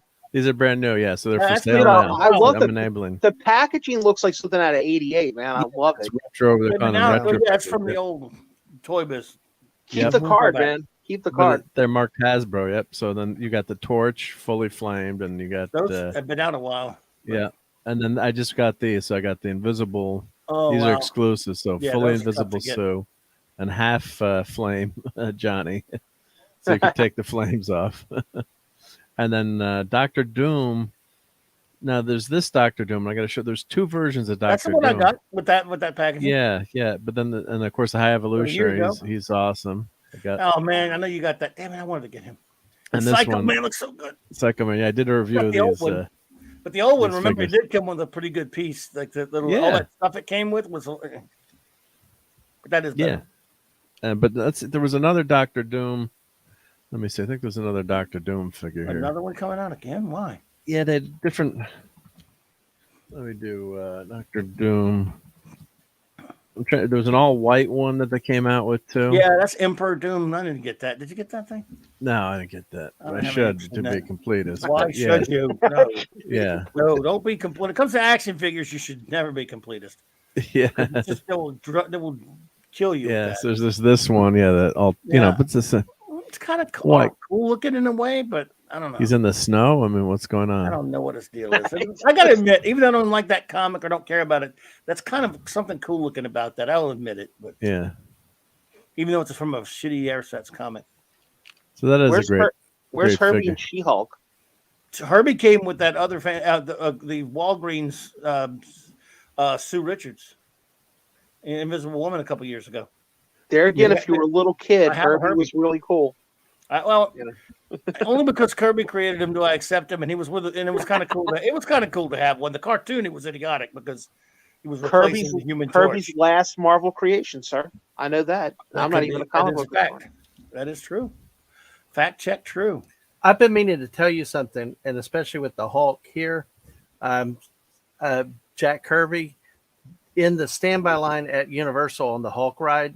There is a plate up there, like they have people like directors down, like a CEO, that type of stuff. And Jack Kirby's there at the top of the list. I don't remember the specific title, but they got That's a good. shout out to him in the right line. Oh, good to hear that. Thanks, man. Mm-hmm. Nice. Which, I mean, you always see the Stan Lee stuff, but that, I mean, I've seen several Kirby things around there, which is interesting. Yeah. This is the one we got coming. Oh, this is beautiful. I mean, this is one of the best cat figures I've ever. Maybe the best one I've seen through Marvel Legends. Yeah, it's looking good. Yep. Yeah. You get right. It comes with a comic book. Comes with a great backdrop. I don't know where I'm going to put that sucker, but yeah. So it's based on the Marvel. They're reintroducing the Marvel Legends line. So this is Marvel Legends Series 1, but a new take on the character. So does he come with a different head, or does that? Yeah. Let's see Yep. So you can take. Okay. Cool. Gotcha. So they never had. I don't think they had changeable heads in the first Marvel Legends line, but they're basing it on. No, I don't think so. That Legends one series. We got coming? I thought they had one that was supposed to have a comic book in there. Let's see. Does it have a comic book? Like a repro of Captain America 100 or something. Yeah, because it used to have comics in the Marvel Legends. That was what's cool about them, and some of them are worth something. Where I owed it from, I could have sworn. Oh yeah, there were some people who were actually opening them up to take the comics are worth more than the figure, which doesn't make any sense. Just buy the whole damn thing. No, yeah. And read the digital copy, you dummy. Leave it alone. Yeah, because they had with you? Iron Man. Yeah, so they had Iron Man, Toad. Oh, I want that too, but I can't do it. And Wolverine. Yeah, so I guarantee you that mask comes off. I love that mask. I know, but I love that ridiculous Iron Man mask. For some reason, I just love it. Yeah. Mr. Angel, look at that. The chef's here. What's up, bud? Hey, chef. Good morning, Mr. Angel. This is a great fig too. Wow. Yeah, Kirby's so that's the last Kirby. Yes, sir. Let's see if they have Marvel Legends. Let's see. Exclusives. Let's see. What do we want to check here? Is Steve back with us? He is. Steve, we can't hear you if you're saying stuff, buddy. I don't think I've heard you say one word. Must be busy. Oh, okay. But he's here. No. Yeah, I'm here. I just don't have anything to add. I'm not really much of a toy guy, so I'm just listening. And the only thing I would say is that if there was anything that was ever made to be made to an action figure, it's Iron Man and Dr. Doom, because especially Dr. Doom, because the joints, are right where this. Yeah. That's a nice Wolverine. That's all I have to say about that. Hey, I'll say about that. That's wait, Wolverine. Stop, I like that Wolverine. Stop. What'd you say about the Wolverine? Who, me? You? Yeah, I like that. I like the yellow Wolverine. I thought you didn't like Wolverine. The I'm not the biggest. I'm not excited about it. I like Wolverine. I try not to bring Wolverine up around you. Okay. No, I don't hate him. He got overused in the 80s and 90s. I loved him when he was with the X-Men at that point, the new X-Men, and in that outfit. Do you love Jubilee from that cartoon? Because there's an actor. No, sir, I can't stand it. Poor Jubilee. Shadow Cat. She's annoying. Kitty Pryde was annoying, but Jubilee's way more annoying. Yeah. At least Kitty Pryde had a. That's a pretty cool Wolverine, though, I must say. With Captain Britain, I need a good Captain Britain figure. Was there really a character? Was there really a character named Kitty Pryde? Oh yeah, dude. Shadow Cat. She's like big. Shadow Cat. All right. She was Wolverine's Padawan for a while. She went to Japan and everything. Yeah. Oh, cool! Look, the Logan figures. I can get that for Clobby too. Wasn't Kitty Pryde called Sprite for a while? Yeah, Sprite, she was, and then Shadow Cat. Some reason everyone just called her Kitty Pryde though. It's like Jean Grey. I always aggravate when people would say Jean Grey this and Jean Grey that. Hey, she's Marvel Girl. Then she's Phoenix, but stop with Jean Grey. Let's see. Let's look for Dr. Doom here. It's like he's wearing I don't know where they got the flames placed on his shoulders. He's wearing like a mink shawl or something. I can't stand that Reed with the beard, and I hate those black costumes. Yeah, so this is one version of Doom. I guess the Marvel Legends series. Build the figure. I guess yellow spandex. Yes. And by the way, Steve, they're not toys; they're collectibles. I rarely set them up in action things and pretend like they're. We never play them. We never play with them. That never ever happens when people are around. Right. My thing, Hulk figures never touch each other and never knock each other across the room or any of that crap. I'm telling you. Now, let me ask you a question about the cape. Nothing, sir. Nothing. The cape. I What didn't is see the you putting cape it made all of? Huh? What is the cape made of? What type of? Is it a hard plastic? Is it All right, on the action figure and in real yes, life. It's a on the hard action plastic figure Dr. right Doom. there? Well, sometimes it's rubber, like a soft vinyl rubber, Mm-hmm. and other times it's actually a cloth. The higher quality figures will be a cloth. So this one looks. It's a hard. I have that one. That's the hard, like a hard plastic. The only reason I ask is because my 70s Star Wars characters, when they had cape, it was that hard little plastic. Yeah, it's like that. Okay. Yeah, so that's what. I have a Bigo doll size one, of Doc Doom that is, of course, cloth. Cloth capes are awesome, Deadman, but they don't age well. So you got to really kind of take care of them. And if you touch them a lot, they don't. Yeah. No, I have the Death Star compactor from the Death Star space station, and that styrofoam from 40 something years ago. It feels very funky. It's dust, right? Yeah, this part of Doctor Doom that is cloth. That I think that underneath piece, but I haven't I haven't taken it out of the box yet to see. But those look like the same exact things on my Rocketeer figure. Those rocket things on his rocket pack, the fire thingies. Yeah. Yeah. Oh, we got Kate Bishop. I wish we could get a good Hawkeye. Well, there is one, but you can't get it because it's so expensive. But that sucks right there. TV Hawkeye. Blech. Yeah, the Kate Bishop actually looks decent. I like Bishop, but West Coast Avengers Hawkeye. That's what I want to see. I with want the big purple mask. damn Hawkeye. That's not good looking good there yet. Screw that Hawkeye. We got to transform. And he, when he first got the role, he made fun of it. He said, "I'm not going to wear that costume." And then later he bitched about not having the costume. Yeah. I like the actor, but he was never really Hawkeye. I mean, I look at the comics. Wow, those look like actual, complete remolded remakes of the Gen 1 and Gen 2 Transformers, huh? Yeah. Those are pretty solid. Okay. And you're getting, the Storm 90s animated series. I'm sure Retro Boston's going to get all these. Then you got the USA Agent. Oh, yeah. That was USA Agent. US Agent? Wasn't it USA Agent? Kind of looks like a young Kirk Russell. But wasn't it USA Agent? I think it was just U.S. Agent. A U.S. Agent. At that point, the comic looks. When they did that to Cap, I'm like, I don't want to read this anymore. Yeah, Rhino looks good. Yep, and that's that Iron Man. Iron Man. I think I have that Iron Man. No, one similar. I got the 80th anniversary Iron Man, but I never was able to get that Cap one or the Thor one. But now that Cap one's coming out. This coming out is better than the other Cap one. So, on this figure got lampooned how bad it was. And which one? Retro Brosnan had a tweet. Some guy was saying, "Oh, I've got to have every figure." So he's like, "This is a pretty sad black." What's his name? Chrysanthemum. Yeah, look at the rendering. And then he was on Boba Fett, and he was, of course, from some. Before that, he was from. Wasn't he from like a comic? He came out of a comic. Yeah, he was in the comic. Yeah, it was in the Darth Vader comic. Right. And maybe. Trying to remember the Bounty Hunters comic. So he's a kind of a cool character, but just these legs are too thin. He's got none of the paint job sucks. So people are posting like, "Well, I'm going to buy it anyway," just to have all the figures. He looks like Chewbacca from War. But when you look at the artwork, that's how he's supposed to look, like a big bulky guy. Yeah. The figures are. Just so, and this is for Dad Man. We got some Fortnite gliders. I guess to go with your Fortnite figures. There you go.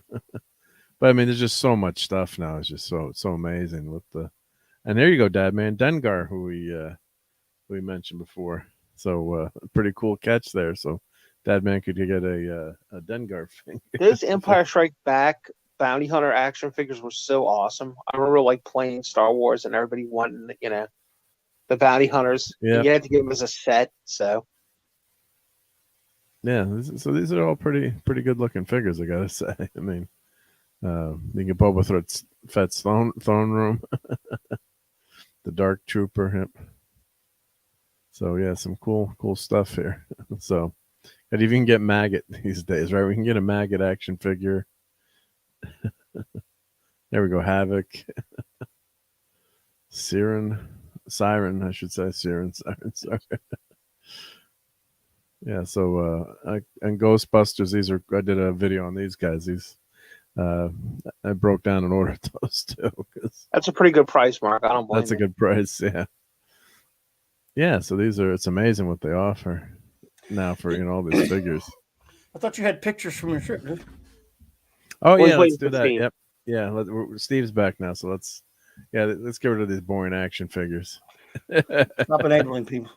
Stop enabling. Yep. Let's see if I get this to work here. So here's our car loaded up to go to the airport. Wow. So yeah, so for and then Club, if you want to post some stuff on the if you ever see some comments, that you can highlight some comments while I'm doing this, because I might sure I'll be missing the chat when I'm doing this kind of stuff. But that's what dual control is for, bro. Dual control, yep. So there's the where did it go? My slideshow here. It went black. Oh my God, that's a great picture. That's awesome. By the way, I should now finally just go ahead and confess to you that while you were gone, I went into your house and I replaced all of your geek stuff with an exact, and took it all, but I replaced it with an exact replica.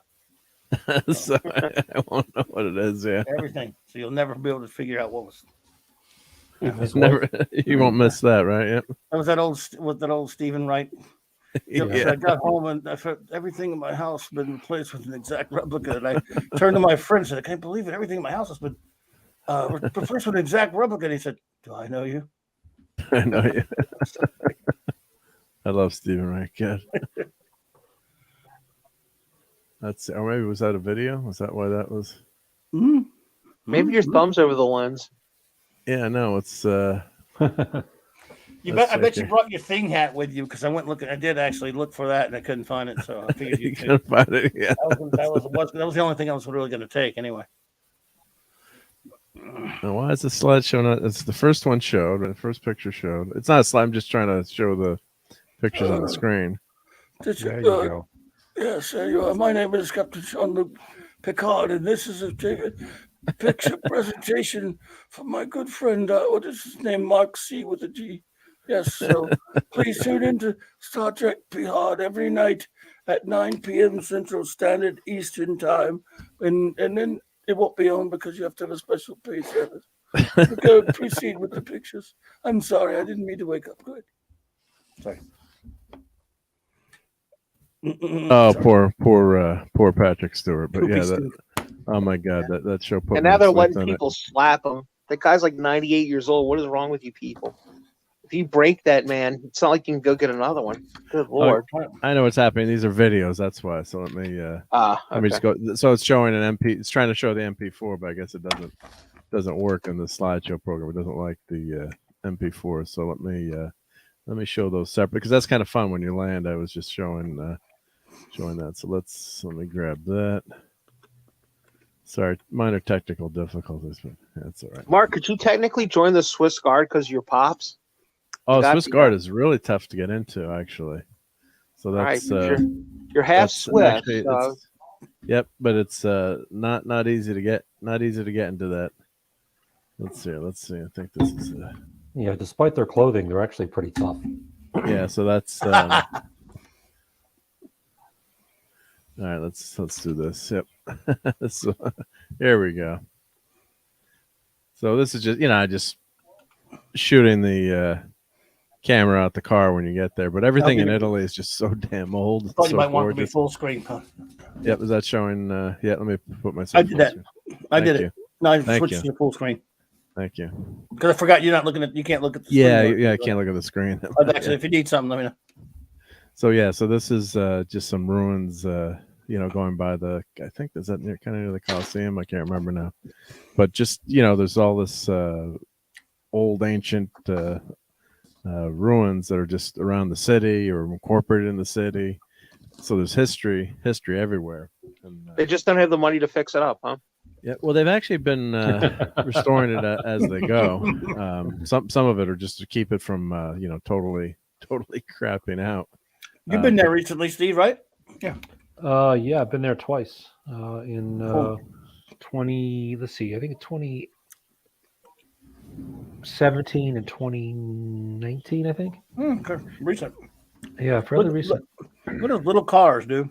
Yeah, the car. I got some Dude, they clips of are the cars. tiny. tiny cars. I have a picture of me with my arms outstretched and it almost reaches bumper to bumper of one of their cars. Yeah, we got some fun small car pictures coming up. Yep.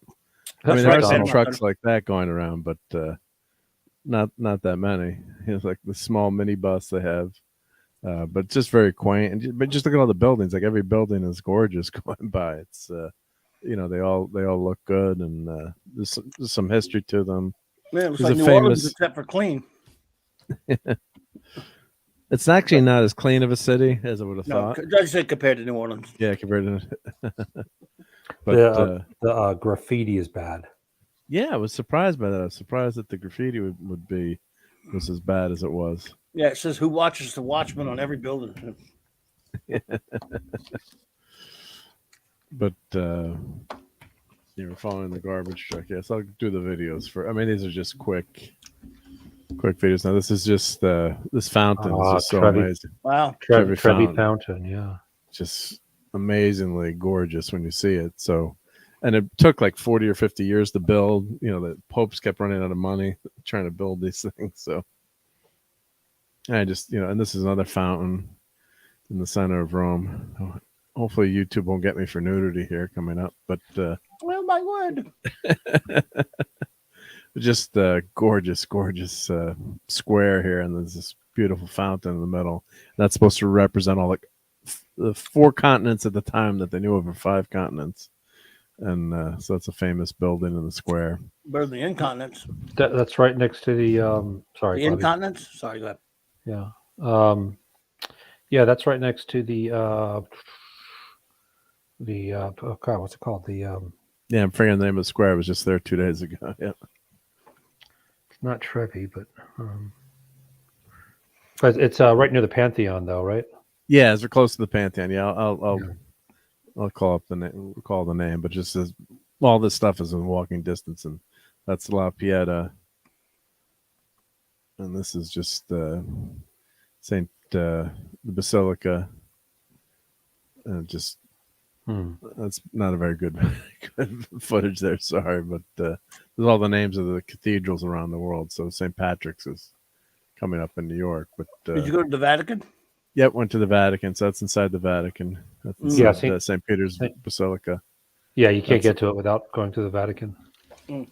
It's the Pope's personal church. Yep. So he's got And the Sistine Chapel. Mark and I do know what it smells like inside. Christine Remember that Chapel's line a from, nice.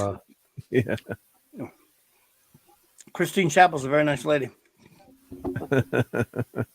I mean, this is just overwhelming when you go in how gorgeous it is, and the work and the artwork. I shouldn't pan that fast, but I'll show the photos too. But it's just You're making me want to go back.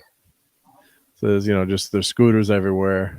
Traffic is just that one's Scooter Johnson, and then there was Scooter. My brother's name's Scooter. So you didn't bump into Joy Behar, did you? Nope, missed her. Yep, unfortunately, that was very sad. She was whining about not being able to go to Italy, but before you went, man. Yeah, that was you made it. You can obviously go. Yeah, obviously you can go. Yeah, I'm rich and famous. Yeah, so I've got a YouTube show, and I was able to go. So this was outside near our apartment where we're staying. So we did an Airbnb, but just gorgeous apartment there, and gorgeous spot on the river, and just really pretty. I think this was. I'll have to put together a better show, and just I'll do some just some quick videos and things tonight, but. We do it on the Clubhouse if you want to do some on the Clubhouse. Yeah, that'd be fun too. Yeah, but I mean, look at there's the wall. I think that's the walls of the Vatican, if I'm remembering correctly. They have massive walls protecting the Vatican. Smallest country in the world. Yep. So yeah, that is the Vatican walls there. And, did Rome have a big St. Patrick's Day parade? Nope. Nope. You should have stayed to St. Joseph's Day, Mark. That'd have been. And there's Oh, the yeah. Coliseum. This is just unbelievable to see the Coliseum. Yeah. Just mind-blowingly amazing. How Are you not entertained? yeah. They there was a wooden floor right there. Yeah, so that's I'll explain that. But just it's awe inspiring. You can't compare it. Pictures are cool, but you can't compare it to being there in person. Oh, so And The only place in the world where the Lions ever win. Sorry, Detroit Lions fans. A Detroit Lions joke. I'm sorry. Yeah. Pop Culture Republic says those are cool. Thanks for sharing. Thank you. Yep. So here, Mr. Angel says those are the Aureliols. You're a Roman, Steve, or you should have been. Leave us, Mike. The thoughts of one man to another. You bring this network Possibly. ratings down, Steve, and we'll do a special on you. I have used that so many times on Star Trek Saturday Night, and nobody knows what I'm talking about. Oh, I love Bread and I circuses. love bread and circuses. But, yeah. And now look, you can get a messy burger. Which is classic, yeah. So so I saw that. I was like at the Hard Rock Cafe. It's like I thought they were out of business. Yep. So this is just I think that's a Swiss embassy, actually. I think looking at the flag on top. So of course there's a ton of embassies in Rome. This is a car for Clobbering Times and me. We're going to get into that car. So wow, we're all over it. Easy, yeah. Either one of us couldn't get in much. Yeah. No two people could, but no one. Yeah. In that case, no. It's basically like a motorcycle. It's a quad. But hey, the way the gas goes. And of course, I found a candy shop with Candy Lisa with Superman. You said you didn't find a comic shop. I was in my great grandmother's hometown, Campobasso, which nobody's ever heard of. And there was a comic shop, and I actually sent Clobby. Remember this, Clobby? I sent you Spider-Man in Italian. Cool. Remember that? I sent you, Amazing Fantasy 15. And the cool thing about it is you can learn Italian because we all know all the words to Amazing Fantasy 15 from beginning to end. There you go. Like you're just walking through, the city, and then there's a temple to the left, with the columns there, that are 2,000 years old.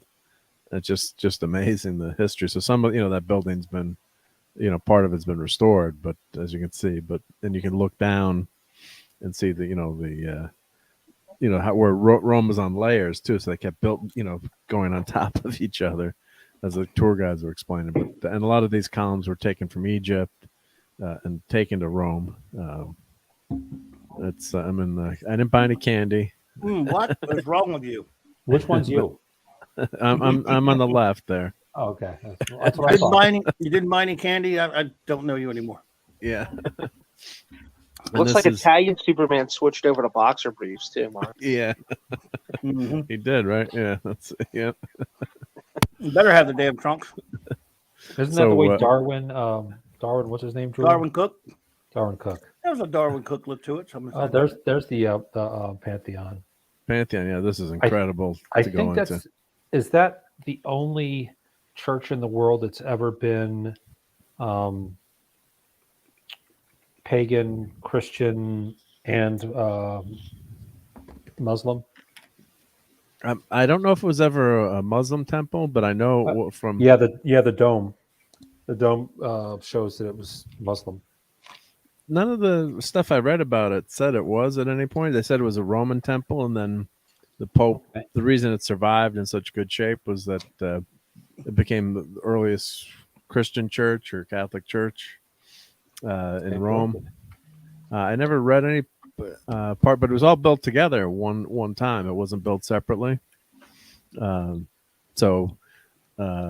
could be wrong on that, but from the tour guides and reading and watching some stuff, YouTube videos on it. And Clobby and Steve, do you know what pretty famous New Orleans building the facade is based on from that? I'm not. It's on TV a lot. That's the reason I'm asking. It's Gallia Hall. The front of Gallia Hall is based, wow. the facade, with the columns, the exact number and everything, Which is where Mark. Mark. So I'm not trying to be too inside because I'm really not. That's like where the mayor has the toast and everything for Mardi It does Gras look season. like that, yeah. Well, a lot of people consider this one of the most influential buildings in history. So, Oh, without a doubt. Yeah. and these columns are solid, all one piece, carved in Egypt and brought to Rome. And these 3 columns on the far left that are different color were reproductions made in the 1700s or 1600s to replace columns that went bad. And then there used to be an eagle on the top of here, and it was gorgeous. They had names and all these holes were for I guess they were either bronze or brass. It could be whatever type of metal it was. But then in the Middle Ages, they stripped a lot of these places for the metal, so the roof was underneath here. I showed a picture at one point, was either brass or bronze. One of the popes said, let's take everything down, and they turned them into cannons. Back then they didn't care as much about preserving things. Of course, I love motorcycles, so I took a lot of bike pics. We got to get out of here. Yep, nice bikes. I thought they all rode Vespas over there. Well, they got real motorcycles too. So What the hell is that? Prosciutto. well, that was our first meal. So that the middle one tasted like bacon. It's all different kinds of meats, so prosciutto and different types of ham. Is it cooked? Oh, it's cooked. Yeah, Okay. it's cooked. Oh, you would have liked it, Cloud. You would have loved it. Yeah, it tastes like bacon. So we had, so it was our first meal. We got a reservation at a really good restaurant for lunch because it was like the only time they had during the week. And the Italians all eat really late, so they don't eat breakfast. They have like typical Italians, cappuccino and like a muffin or croissant or something very, very small, pastry. They had these croissants with crema, with like cream. Oh, it was so good. Like a cream pastry inside your croissant. Delicious. Don't know if I'd be trying that right there that I'm looking at. Well, what is that? This is tomato and mozzarella. This is buffalo mozzarella. This is mortadella. It's like a ham. It was delicious. Yeah, maybe not the best picture, but the ham part, but the rest of that stuff can sit there. You'd like the cheese, right? You like cheese, yeah. Oh yeah, I don't know. It's gonna be right. That I can handle. Doesn't look like anything. That was good. Yeah, that was a good pasta. Yep. So we had that like at 1 o'clock. The first day, we're in zombie mode off of jet lag, But we're like, and of course you've got to have carbonara, which is the dish of Rome. So that's pork cheek, which is the meat, and you've got guanciale, and your cheese and your egg. It's actually got an egg in there. That looks mixed in. Looks like you ordered off the kids menu, buddy. That's a pretty small serving. I was thinking macaroni and cheese. Well, that's how they do the. That's why, like people say, if pasta's so bad for you, why are the Italians so thin? That's their serving size of pasta. So Mr. Angel saying, it's smoked. Yeah, so the meats are smoked. Yep. Thank you, Mr. Angel. Yep. So technically not. I guess it's salted, dried, and so smoking. It's kind of cures it. But it's delicious. I wish I would have thought to tell you. I know although you may have found one. I found a great place in Rome that has an amazing carbonara, and based on that, I came home and started making it, but I couldn't get the guanciale. Moro? No, because allegedly that was the best carbonara in Rome, and I had that the last night. But I don't know if that's Mr. Angel might know. According to who? But it was good. Either way, whatever the best, it was good. Wow, they gave us little donuts. We were like, we don't want dessert. We're too full. And of course, in Italian, they're like, well, here, this is on the house. Just to have that's these. when you eat more. Yeah, we're hearing you, dead man. You're good. Okay, just making sure. Sorry. What are you dipping it in? It's like a chocolate, Nutella type. Yep. And Mr. Angel saying, it takes 2 years to make that prosciutto. Yeah, the prosciutto was delicious. Oh my god, it was just so good. Wow, man. It was so amazing. Yep. 2 years, man. You got to order way in advance, don't you? Yeah. I was gonna say, what do they work 30 minutes a day? Oh, it was delicious. Yeah. I was in a place called Foggia, and we went to a restaurant that was recommended by the guy at the B&B, and he said, there's no menu. He said it's a three chapter. Something like it's a story in 3 chapters. And I looked at my wife and said, okay, well, three courses. That sounds pretty good.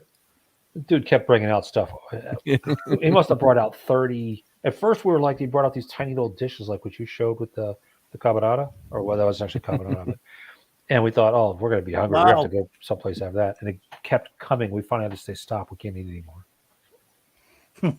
There's another famous from Rutland. I'm trying to remember that used to what emperor. There's a statue of an emperor that built this. I think it was from conquering the rest of the German quote unquote barbarians. So I could, I gotta. I'm just doing this off the cuff. I want to say Hadrian. Mr. Angel might know. But it's a very famous and depicts all the battles going around and all these reliefs, which is just incredible. Going through, and it's just an amazing thing to see in person. And it's in front of one of the government buildings. Thank you, Mr. Angel. Yep. So Monkey Jeebus. Hey, I'm Monkey Jeebus. Yep. Hey, I can't pronounce it. Trajanus column, but it's just gorgeous. I mean, and a lot of people aren't paying attention to this stuff. I'm taking all these pictures and walking, and like I'm the everyone's walking ahead of me. I'm like, I gotta just stand and watch this stuff. This is the famous Stanley Excelsior Hotel in Rome. I remember when I created this hotel. True believers. Mark, do you have the same coming at you, pilgrims? Or do you have the same problem where everybody runs off when you're trying to read the detail on the history? Yep. Yeah. Okay. Yep. Definitely. Yep. And Mr. Angel says about the war with Carthage, sea battles, especially. Yep. And hail to Monkey Jeebus. Yep. This was the this is Excelsior Hotel, but like even this is not like a super. Look how gorgeous that building is. Mm-hmm. And then we were staying right next to the American Embassy. So, of course, I take the picture of the sign so I can read it, Dad, man, because everyone's walking off. Right. So they captured I wouldn't say capture the building, but Brigadier General Robert Frederick, commander of the United States and Canadian Special Service, established the headquarters in this building, purchased by the United States government in 1931. So it's interesting. Yep. That's kind of cool. Hey, Mark and Steve, is it true that that on buildings they actually chiseled Mussolini's name off of the buildings, and you could still see the chisel marks and stuff? Where after World War II, they just wouldn't chisel his name off of stuff. Well, Mr. Angel's listening. Maybe he'll know because he lived there. Mr. Angel, if you know, it wouldn't surprise me if they did. I mean, because I just thought that was kind of cool. Like that's one way to do it, I guess. Well, how he ended up on a meat hook in the square. So he didn't have that's for sure. Yep. So and this is part of the U.S. Embassy complex. It's just gorgeous building and complex. Oh, so it's still the embassy? That's cool. I have a few more pictures. It's tough to see. It's just such a big complex. This is a picture for Nick. KFC chicken boom. Looks good actually. I got to tell our friend Ash about that one. Japanese Christmas food in Rome. That's interesting. Okay, I want that. I like that. That sandwich looks damn good. I didn't get one. That. But yeah, it looks good. That looks very American. Mm-hmm. But I mean, Italy, they're pretty much staying afloat because of American and Chinese tourists. No, Mr. Angel, his question was about did they remove his name from the buildings, and I remember seeing a video about Mussolini where they said that they did, but that's all. Yeah, I had heard that too, Steve. That they actually had chiseled them off. I thought that was pretty interesting. And you could still see the chisel marks some places. I thought that was kind of cool. Well, he made a lot of promises early on, and a lot of people thought that he was great, and then he just basically turned out to be Hitler's puppet. He was afraid of Hitler. Yeah. I did not agree with any of his politics, Steve. I can tell you that. Yes. Just interested in him from a historical standpoint. Here's my breakfast here. So I can't have caffeine, so I gotta have decaf. That's what Mark calls the light. That's the light Italian breakfast you were telling us about, huh, Mark? The little muffin and the tiny cup of coffee. Look at with the cream. Good Lord, dude, that thing looks bigger than your head. What are you talking about? Well, that's on the 0.7. Yeah, that's the 0.7. Oh, okay. What is the yellow thing in crema? Crema. Oh, Okay. it's like custard, sort of. Custard, Okay. yeah. If you've been to Dunkin' Donuts, remember they have the Bavarian cream. Mm-hmm. Sure. Nice. They also have chocolate. They have all sweet. different flavors. They've got chocolate, but when your Do they have croissant chocolate is not. sprinkle? I'll take that. Oh, the pastries are the food is amazing, and of course Well, there's a the cappuccino. the tall glass. What is that? Because and is that cream at the top or That's foam, milk. Yep. So it's a cafe latte, but it's not like a cafe latte here, like you get here. It's more like a cafe au lait, I would say. And it's one of the few things I could get that was decaf. Mm. So it's delicious though. Yeah, the coffee there is awesome. Any Italian course that you take, and nobody does a good Italian course because they all start off. They're obsessed with coffee. The first, wow, that's an interesting flag. The first, Wow. Yeah, I took a picture of that. I was like, Yeah. what? I was waiting for someone to notice that. I'm like, is that someone? What's that doing there? Why It's is the Journal Lee Vespa. Yeah, I can watch that sucker jump. And look, it's orange too. It's kind of like the Duke boys color, are really. and the thing is like the color of the General Lee. So Them old Duke boys are really slimming that ride back, man. yeah, the gas price. Thanks to Joe Biden, the gas prices had to slim down the General Lee. Maybe they should have put that one in Book of Boba Fett. That might have created some excitement. Yeah, so what if? That's the Excelsior Hotel. Yeah, it's gorgeous. Yeah. Excelsior. I just said at like I was typing. Mr. Angel, lei capisce l'italiano? And So, Mark, do you speak any Italian also? No, just grazie and that's right. Yeah, a couple of Well, words. I can tell by your Excuse me. pronunciation. It's Yeah. grazie. Grazie. Yeah. And, And, it's prosciutto. Yeah. My pronunciation is not good, but C and I in Italian is like a CH in English. So I said yes. I said C, and the guy's like, "Oh, I hear your American accent." I was like, "Damn, I can't even get one syllable out." Reckon they talk, huh? Yeah. Hans. And this is the famous. Is a chef. Everyone should watch Roman Holiday, but with Cary Grant. So this is where the hotel where some of this was filmed. So Via Veneto. So that was next door to the hotel we're staying at. So, and of course, this I took for Nick. Crazy pizza. Did you guys have any pizza? Had lots of pizzas. Yeah, delicious. Yeah, Good. but it's Did you very have much like Italian style? Yeah, it's very much like New Haven pizza or thin crust pizza that we have up in the Northeast New York area.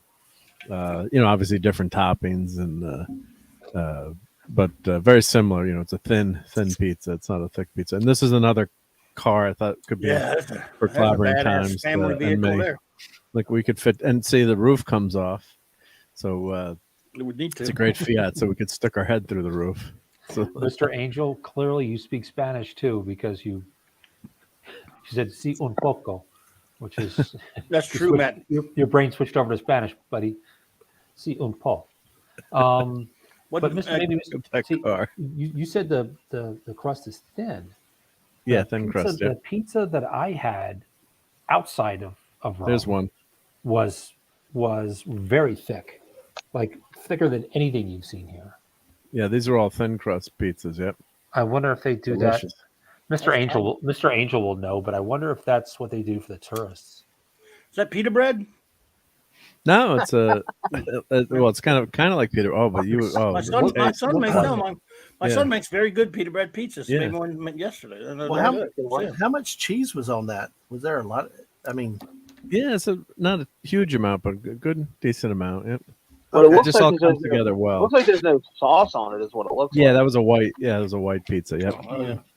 Well, they don't I was put discriminating there. on real Italian pizza. And Mr. Angel again can correct me, but the real Italian pizza that I'm familiar with, they don't put sauce on it. You put it's bread, olive oil, and usually some vegetables. And that's it. They don't do a whole lot of meat. They definitely don't do tomato sauce. They think we're crazy for doing that. Well, they did have tomato sauce there, but I don't know if it's a tourist thing or. Yeah, Check out these knockers. Yeah. See, Mr. Angel said, "Yeah, this is definitely a tourist pizza." It looked like one to me too. Check out the knocker. Thank you, hair doctor. Blue car. Is this some kind of bust? Yes, it's very impressive. It is. This was in our hotel. They had Didn't think movies anybody know that one. inside the elevator. Wow. Paul Newman and Is that Ursula Andress? Yeah. Wow. Oh, really? Wow. In the door of the hotel. She's fantastic. It could make Yeah, that's why Warren's like, why are you taking a picture of the inside of the elevator? Like, wow. Paul Underneath Newman. the mango tree. She was lovely. Oh, good old Paul. And I can't remember what this building was near us. I can't remember the name of it, but just a gorgeous, gorgeous building. Just amazing. Well, I'm glad Mr. Angel is here because he could fill in any gaps probably that you and I, because I've gone twice just a tourist, as a tourist, Yeah, me too. And I'm sorry. I was gonna say my amount of Italian is only, how do we get here? How do we get there? How much does this cost? All the Italian courses that you'll see anywhere, they're obsessed with coffee. So I can order coffee like a pro because they're all like, first thing I always do is say, now here's how you order coffee in Italian. If you ask for a latte, you're going to get a glass of milk, But other than that, I can't do too much. So, there's the Spanish Steps and all these fancy stores. That's like kind of Fifth Avenue. Yeah, this section here was pretty close to our apartment we're staying. We gonna go to Venice. We just stayed in Rome. Yep. So just did Rome. Did you do a lot of? Did you do a lot of driving, Mark, or did y'all? No, we just walked everywhere. Freaking, I did like 8 to 10 miles a day. No wonder there's no fat Italians. So I walked everywhere. Yep. But I did notice in one of the last pictures the graffiti though. That was a lot of graffiti, which surprised me. Not on any of these historic buildings, but a lot of graffiti. So this is Spanish Step. So the church is actually not Spanish. I'm trying to remember the tour guide, but it ended up being called the Spanish Steps because of one of the popes built it to connect this hill to the Spanish embassy. But the church is not Spanish, so it's kind of a misnomer. And there's one of the obelisks from, stolen from or conquered or taken from Egypt, whatever terminology you want to use. And of course, I can't read the Latin, but they've always got the inscriptions here. So that's the church on top of the Spanish Steps. I didn't walk up it. We probably should have. And this was I think right in front of the Spanish embassy, and the Pope usually comes here and they do a blessing of the roses, and they put a crown of roses on top of the statue. So I think that's some of the roses that are left. This last couple of years they didn't do it because of COVID. And this is security everywhere. They've got soldiers standing around. Unit, yep. But just just the history here and everything is just so gorgeous and so pretty. And the charm of all these streets as you're walking around, little shops, and of course this touristy crap too. But everything's just small, narrow. Not everything, but a lot of it's small, narrow streets. Cobblestone, so don't wear your high heels, ladies, or wear comfortable shoes because the cobblestones will get you. There's just a plaza. That's the plaza near the Spanish Steps, and that monument there. Just you kind of get jaded to it after a while. Of course, you got great McDonald's too, right there. Please tell me you didn't waste your time going to McDonald's. I did not. I wanted to go because my son said they have this great bucket of like chicken nuggets and French fries, and it's a late night thing. Wow. Yeah. But it's the same as everywhere else, though? No, it's got different menu. Yeah, different menu items. Different. For Italy. I've watched some different shows, some YouTubers and stuff, and they do things about like a chain restaurant around the world, KFC, you name it, and they pick dishes from over various countries. The menus over there do vary sometimes quite drastically from what we have here in the States. Yeah, I don't even think they have burgers at the one in Beijing. Well, like I think the KFC has like a chicken pizza or something. I mean, they can go off the wall. It just depends. I think more what the local culture is and what they want. Mr. Angel says that. I just saw a video on how to do this levitation trick. Mr. Angel said that graffiti is a tradition in Rome. Graffiti is everywhere, and it didn't occur to me until just now. Graffiti is actually an Italian word. It means graffiti. It means graphs or graphics, pictures. But I still hate it. So you're walking by here. There's these two columns standing up. So we're on a tour with a tour guide. She's explaining it's remnants of part of Rome. So she's pointing out like those two. I can't remember which one, but like these two columns here. So you're looking at where we're walking, and this is how it looked in the 4th century. So you've got this building with there's two columns that are left. I can't remember which exactly which building it was, and you've got a small stadium here, and you've got an amphitheater. You can imagine there's a pool here, so it's just incredible history as you're walking around. Wow. And I'm forgetting the name of this square, but that was what I was showing earlier with that that fountain and the obelisk here. And the obelisk would always, the tour guide was saying they put those in front of all the churches, so to find all the churches. They put most of them have crosses on top, so even though it's Egyptian. Of course, someone's selling authentic Gucci bags there. You got to watch. You don't try not to talk to people as they approach you. I'm like, how did they know I was a tourist? I was trying to blend in with my clothes. Because you were wearing sweatpants. People, you will never be hit up with more people trying to sell you crap. And I found out from my ex that there are a lot of people from a certain country that I will not mention, where they find used water bottles on the ground, fill them up with water from wherever they get it, and they'll use like a resell it. Yeah, they'll heat the cap to put it back on, and then resell it to you. I tried everything to stop people from approaching me because I look like an American. So I finally started pointing to myself and saying, "Svizzerlo, Svizzerlo. I'm Swiss. Because if I said anything in English or Italian, they could speak English and Italian. So that was my plan. I told them I was Swiss. So no offense to actual. Even if you're Swiss, you're still a tourist. It's not like you wandered across the But border. they couldn't speak.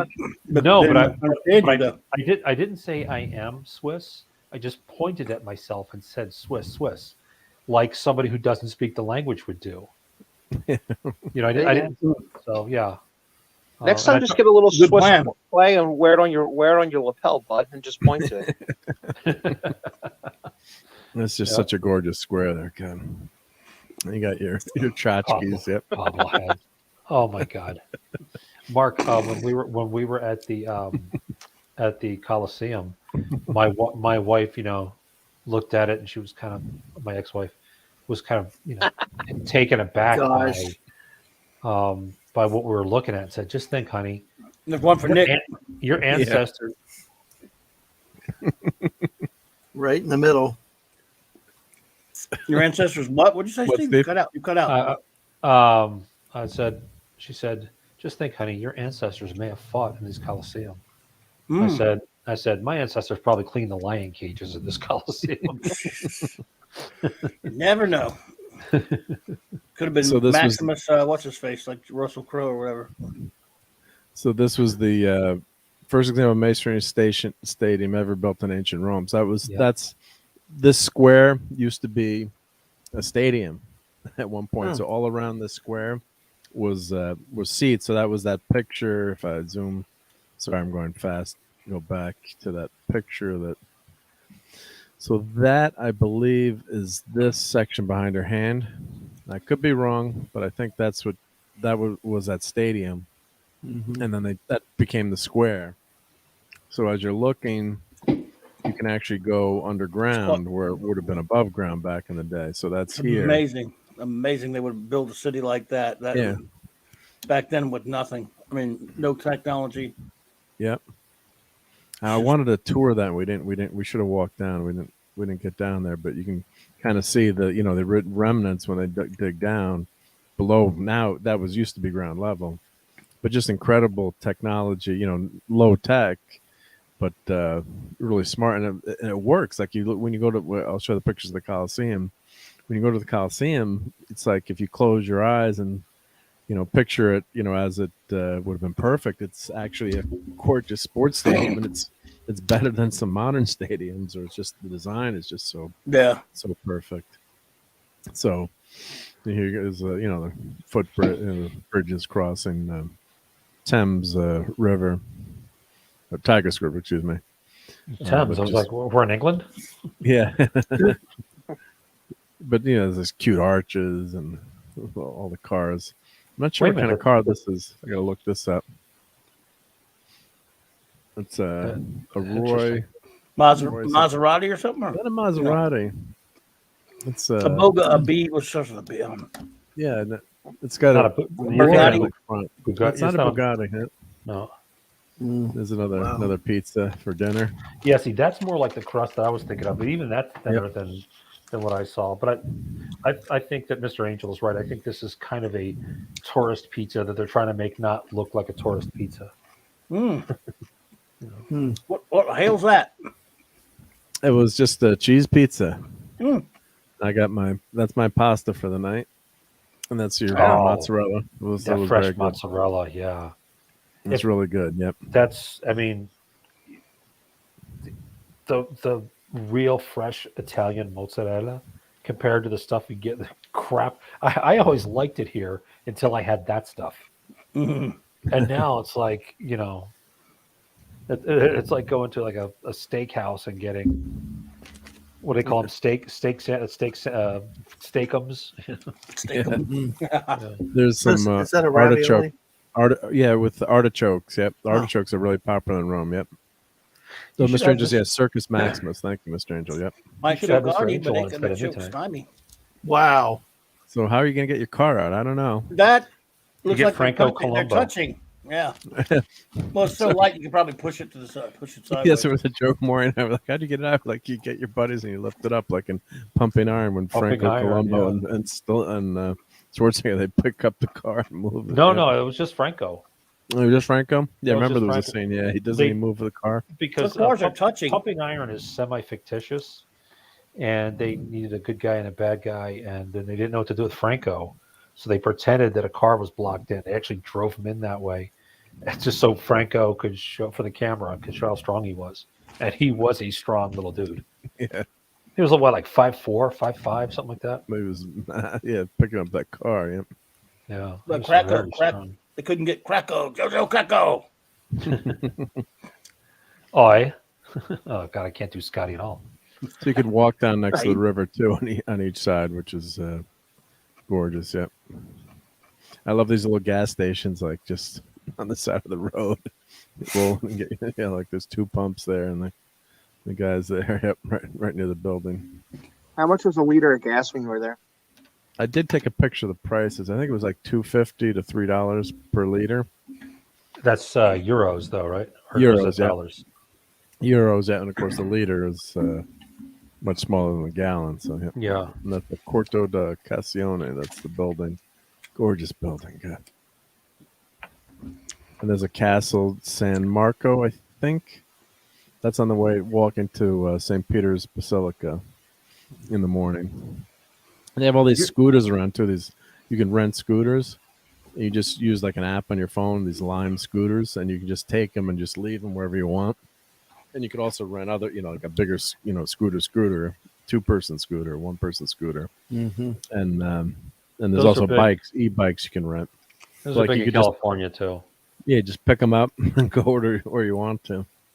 How come they don't have Uber, Mark? Is there like some law or something? Like a Oh, they have no Right to law. work. I took an Uber a few times. Like the last night, I walked the wrong way and got lost. Lost. But you're trying to use the GPS on your phone to walk, and I'm screwing it up. So I'm like, screw it, just take the Uber. So they So did Uber have- was like, we should have taken an Uber. This day I was so tired. I'm not in good shape. So I was training for the trip, like walking and riding the bike. But it was just my feet were killing me by the end of the day. The dogs were barking. But you're walking in the morning, like there's this footbridge here, and these gorgeous statues. Like that's just on the footbridge. That's one of the statues here. It's just this gorgeous statue, just sitting there, And there's St. Peter's from a distance. Yep. So it's So just, the- everything's just so impressive walking. Too. Still Well, you can disappointed in you not going into the comic shop. I know. I thought of it when I was leaving too. I was like, God. Where have I failed? Yeah. I did make it to the Lego shop, and I did buy a Batman motorcycle. So little $15 Lego. You take pictures? I got pictures of that. Yep. No, We're just that's going to do something. the first day one tonight. Go back one slide, Mark. Sure. Yep. It's all day one. Mm-hmm. Jeez. Or day Wow. one and a half. There's the X-Men logo right there in front of you. Yeah, there Yeah. you go. I stand protected. Well, we've Yeah. had the X-Men logo and the Dukes of Hazzard. So Good night. Good night, Pop Culture Republic. Take care, Pop Culture. Thanks for stopping by. All right, Yep. pop culture. We good. bye. So this is the square that, you ever see the Pope, speak. This is square in front of the Basilica. Gorgeous, just so beautiful. So you here's like You hung out with the Pope or what? oh yeah. We went to a mass and he blessed. He blesses, like you can hold up an object, like everybody in the thing, and he'll bless en masse everything. So if you had an overhead view, it'd be easier to see. But these buildings are round. It's a rounded square. A lot. That didn't come out. That's the 3D picture. But probably have to use view it in the app. But a lot of these things were converted Roman buildings too. So Tim Hayes. hey Tim, Hey, Tim. we're traveling to Rome. We were while in Rome. So I was in Rome for the week, Tim. Do so as the Mark does. eating lots of pizza, but not going to any comic book shop. So Yeah, he's fired. You were What fired. percentage? What percent? Are you half Italian, Mark? DNA's tested 80% Italian last time. Ooh, Yeah, they keep changing the numbers. So yeah. I guess the Swiss side had Italian in there too. So I questioned those tests because mine said only 8% Southern Europe, and I am at least a quarter Italian minimum. My grandfather my mother spoke Italian. yeah, I think it's just a guideline, but it is interesting when you go through the history of the families and trace that tree back on Ancestry. So this is the entrance of the Basilica. I mean, the ceiling's gorgeous. Everything is goddamn gorgeous. I'm not going to go to burn in hell now, but we're saying that. But this is the entrance of the Basilica. I can't believe you said that. God ram it. Wow, that's like that old Steve Martin joke where I don't remember the whole joke, but he said something about going to heaven and St. Peter not letting you in, and he was trying to talk his way in. He was like, Oh yeah. Come on, it wasn't that bad, was I? I mean, how many times did I take the Lord's name in vain? 1,000,006. 1,000,006. Jesus Christ. Yep, love it.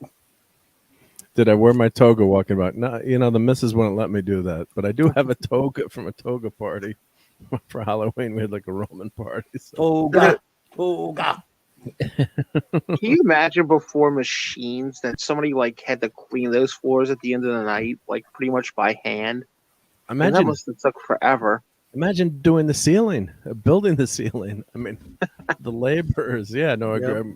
But we're but just think of the work to get up there and the scaffolding, and they're doing this on computers, all on paper and calculating everything. Now, measuring everything.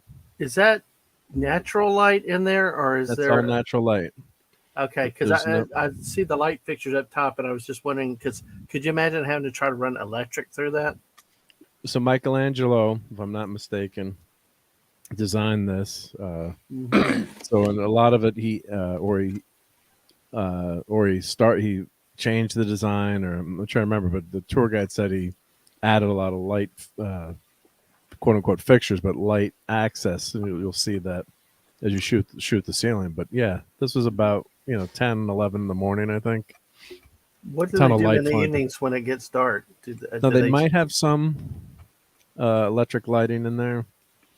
Now I'm trying to think of if I have any pictures of that, but just during the day it's just gorgeous. So they probably beautiful. In the old days they would just have candles and lanterns, I'm sure. Yep. So yeah, and they've got that different rotundas. When you go on the ceiling, you can see it's just every inch of this is just gorgeous to look at.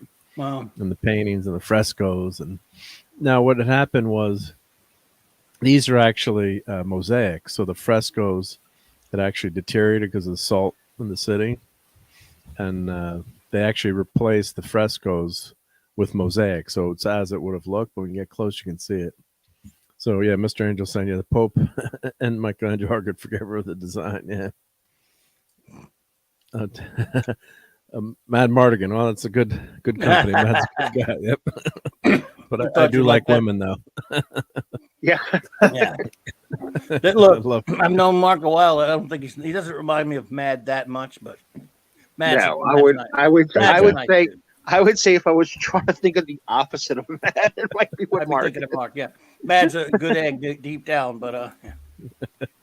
Quite deep. Yeah. There's the baptism. You can get baptized there, and that's Not St. anymore, John. but yeah. Oh, you still can actually. A tour guide, yeah, it might cost you $800,000 though, or something ridiculous. But you can still they still baptize people there. Yep. You get a discount if you're Catholic, though, 10%. Yep. And of course, there's all the signs like Dad was saying. Just I try to take pictures of the signs so I could read. So that's the baptismal font. So just amazing. Just gorgeous. This is all done. This is all done by hand. There's no no computers. Yeah. 6. Oh, that's right, 6. That's what I said. But maybe Tim. Well, Tim's probably when you see him on with Culture on the Culture's channel, he's not quite as outrageous as he is when he's on the Toxic Tuesday thing. Mad in defense of Mad, but I mean, yeah, no, Mark is nothing like Mad. Absolutely. Culture is a soothing entity too. And I was just thinking, Mark, the way you said that when you said, Yeah, I like women. You said, but I like women. I'm going, You almost made it sound like you're implying that Mad is. Never mind. Ooh, Yeah. I was starting a feud. Nah, Mad can take it. Yeah. He always gets upset on Toxic Tuesday when we have too many women in the movies. Yeah. But this, this statue, I practically almost started to cry when you see this statue in person. It's just, pictures do not do it justice. I mean, it's probably the most famous statue in the world next to David. But just unbelievably gorgeous when you see the it's hard to believe that it's actually stone and it doesn't. I've seen pictures of it forever, but when you're there, it's just emotionally you're looking at the statue and the expression on Mary's face, and it's just unbelievable work of art, and it's all chiseled out of one block of marble, which is unreal, totally unreal. So we got you, Tim. We know we're just teasing him. Yeah. Oh yeah, Tim. We're 100% kidding around. You and Mark. All joking. Yep. Yeah, dude. No offense taken, sir. But just and then we're leaving. I'm like, I have to go look at it, and everyone's like, let's go now. I'm like, I'm going back to look at the La Pieta again. So sorry with the voice here, but 6, he's earned it. So yeah, let's be honest.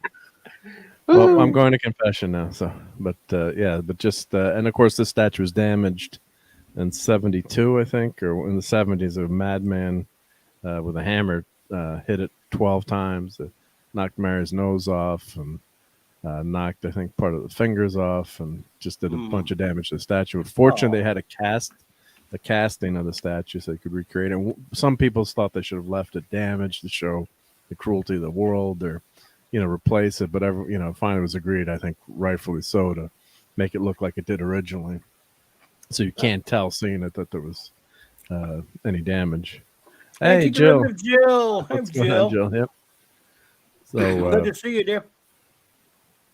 So it just unbelievable. If you can get to a place like, I know it's expensive to travel, but heck, the Galactic Star Cruiser is $6,000 to go see that. This is definitely worth the while. This might be cheaper. That's me mourning the death of my career. So, Mark, you're saying that only crazy people attack and destroy statues? Can we quote you on that? Yeah. That's radical. You can quote me on that, too. All right, Portland, you heard it. Mark's thrown down the gauntlet. Yep. With your entire city. Hail anti-derivative Jill. Sorry, Jill. I was checking on my little princess. Yep. And there's the ceiling. You just get spending half hour, an hour looking at the ceiling. I mean, look at the mosaics in there and the gorgeous design. Just think of the craftsmanship to get that all in the. And you're working in the ceiling too, so it's just gorgeous. Yeah. So Mark, it's free to see everything, right? In the Vatican. That I think. I don't know if that was. We paid a tour guide. It might be a minimal fee to get in. Nothing is that expensive to get into. I think it was. I believe it was free for us. It could be free. I Yeah. know we paid a tour guide. I was going to say there's definitely money you could spend there, but my understanding is it's supposed to be access. At one time, it was supposed to be access to all Catholics. I Now think it's that supposed to be was. access I to think all people you in the guys are world. right. I think this was free. We Yeah. probably just paid for the walking tour guide Okay. to get See in. that, guys? Even the Italians invented the Smithsonian. There you go. We invented everything. Oh, good. Jill can hear us now, I guess. Yeah, we're just good. Yeah. So here's. What do you mean we, Steve? There's only like 20% of you that invented this. You can't actually be 20. It's got to be in. Well, sure it can, buddy. Depends on how far back you go. You might be part Neanderthal for all we know. Yeah, but it's got to be. It goes 50%, 25%. That could be 12 and a half. And the metal. I'm at least. I'm at Sorry. least 25%. So No, and Steve, your DNA goes back way farther than 2 generations, buddy. no. I was talking about the mathematics of you can't be 20. You could be 25, or you could be 12.5 because you're either a quarter or. Never mind. It was so boring. It even bored me to sleep. So Anyway, this is I the claim my altar. Italian heritage. The bronze in this altar was actually from the Parthenon, from the entranceway to the Parthenon. So it was melted down and converted, if my tour guide was correct, if I'm remembering correctly. But a lot of times they would take columns or reuse bits or melt things down. And that's, another altar. So it was mass there at 5 o'clock every day in St. Peter's. Wow, that's early. But just 5 p.m. afternoon, yep. And there's a morning mass. So when the mass is happening, obviously you can't enter the cathedral. Obviously, unless you're going to. Is it in Latin or Italian? It's Italian mass now, yep. It would be mass hysteria. Mass hysteria. Cats and dogs living together. But I mean, every inch that you look at, this is, I'm trying to remember the description, but there's death there. So death is covered up. Let's see that skeleton. I can't see So it. this is going to heaven. So this is a skeleton there. That's death. Really creepy, but just amazing. That's kind of grim, yeah. That doesn't look like William Sadler. Yeah. Did everybody get that joke? Yeah, from Bill and Ted 2. Bill and Ted. Don't fear the Reaper. I heard that. And then you can actually walk up to the Yes, wait. second level. So this is going up to the. You can go. I'll show. The pictures will show.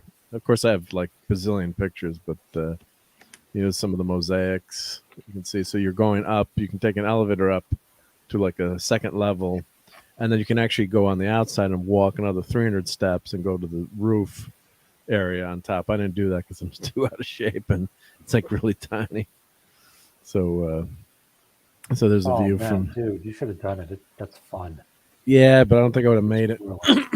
In all honesty, after walking that much during the day, that many steps. That's why you do that first. Yeah. So, and then there's like an emergency button you can press. I don't want to be the fat American who couldn't make it up. And then everyone's saying it was like. You don't want to really hear Quasimodo jokes, especially. Yeah. But that's the top there. So that's just gorgeous. Yeah. So they designed all this stuff, Michelangelo. So it's, this creates light too. When you're in the building. So this is, from the top looking down through Rome. But there's all these, Wow. when you're on the roof there, you can They see. definitely don't want Spider-Man getting in. Yeah. Don't land there. Yep. And there's so we pasta carbonara again. Good stuff. Yeah, can't have it too many times. Yep. Man, yeah. And that's lasagna. You're gonna make me want to make some. There's St. Peter's again. Yep. So that, and they was the highest. The rule was you couldn't have a building higher than the top of the basilica there. So this is the Pope. This is the Vatican Museum. This is the Pope's garden. And going to the Sistine Chapel. This is a modern sculpture that someone had donated to the Pope. But and this is actually the Egyptian statue, but everyone copied this. I think that was an alien ship, by the way. That was the alien ship. Yeah. It looks a lot like Alexander the Great. Yeah. So a lot.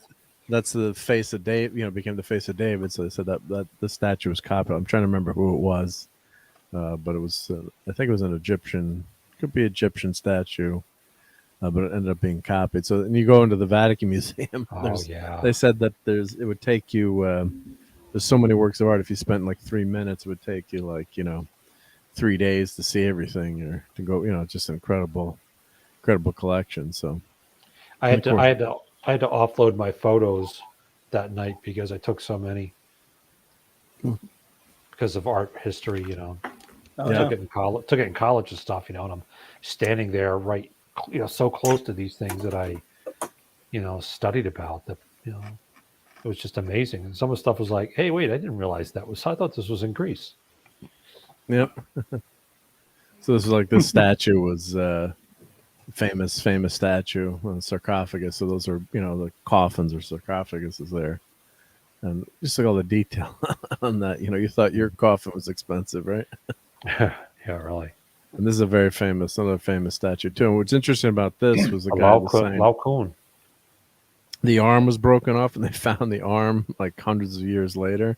Mm-hmm. But they had a contest to decide which way the arm went.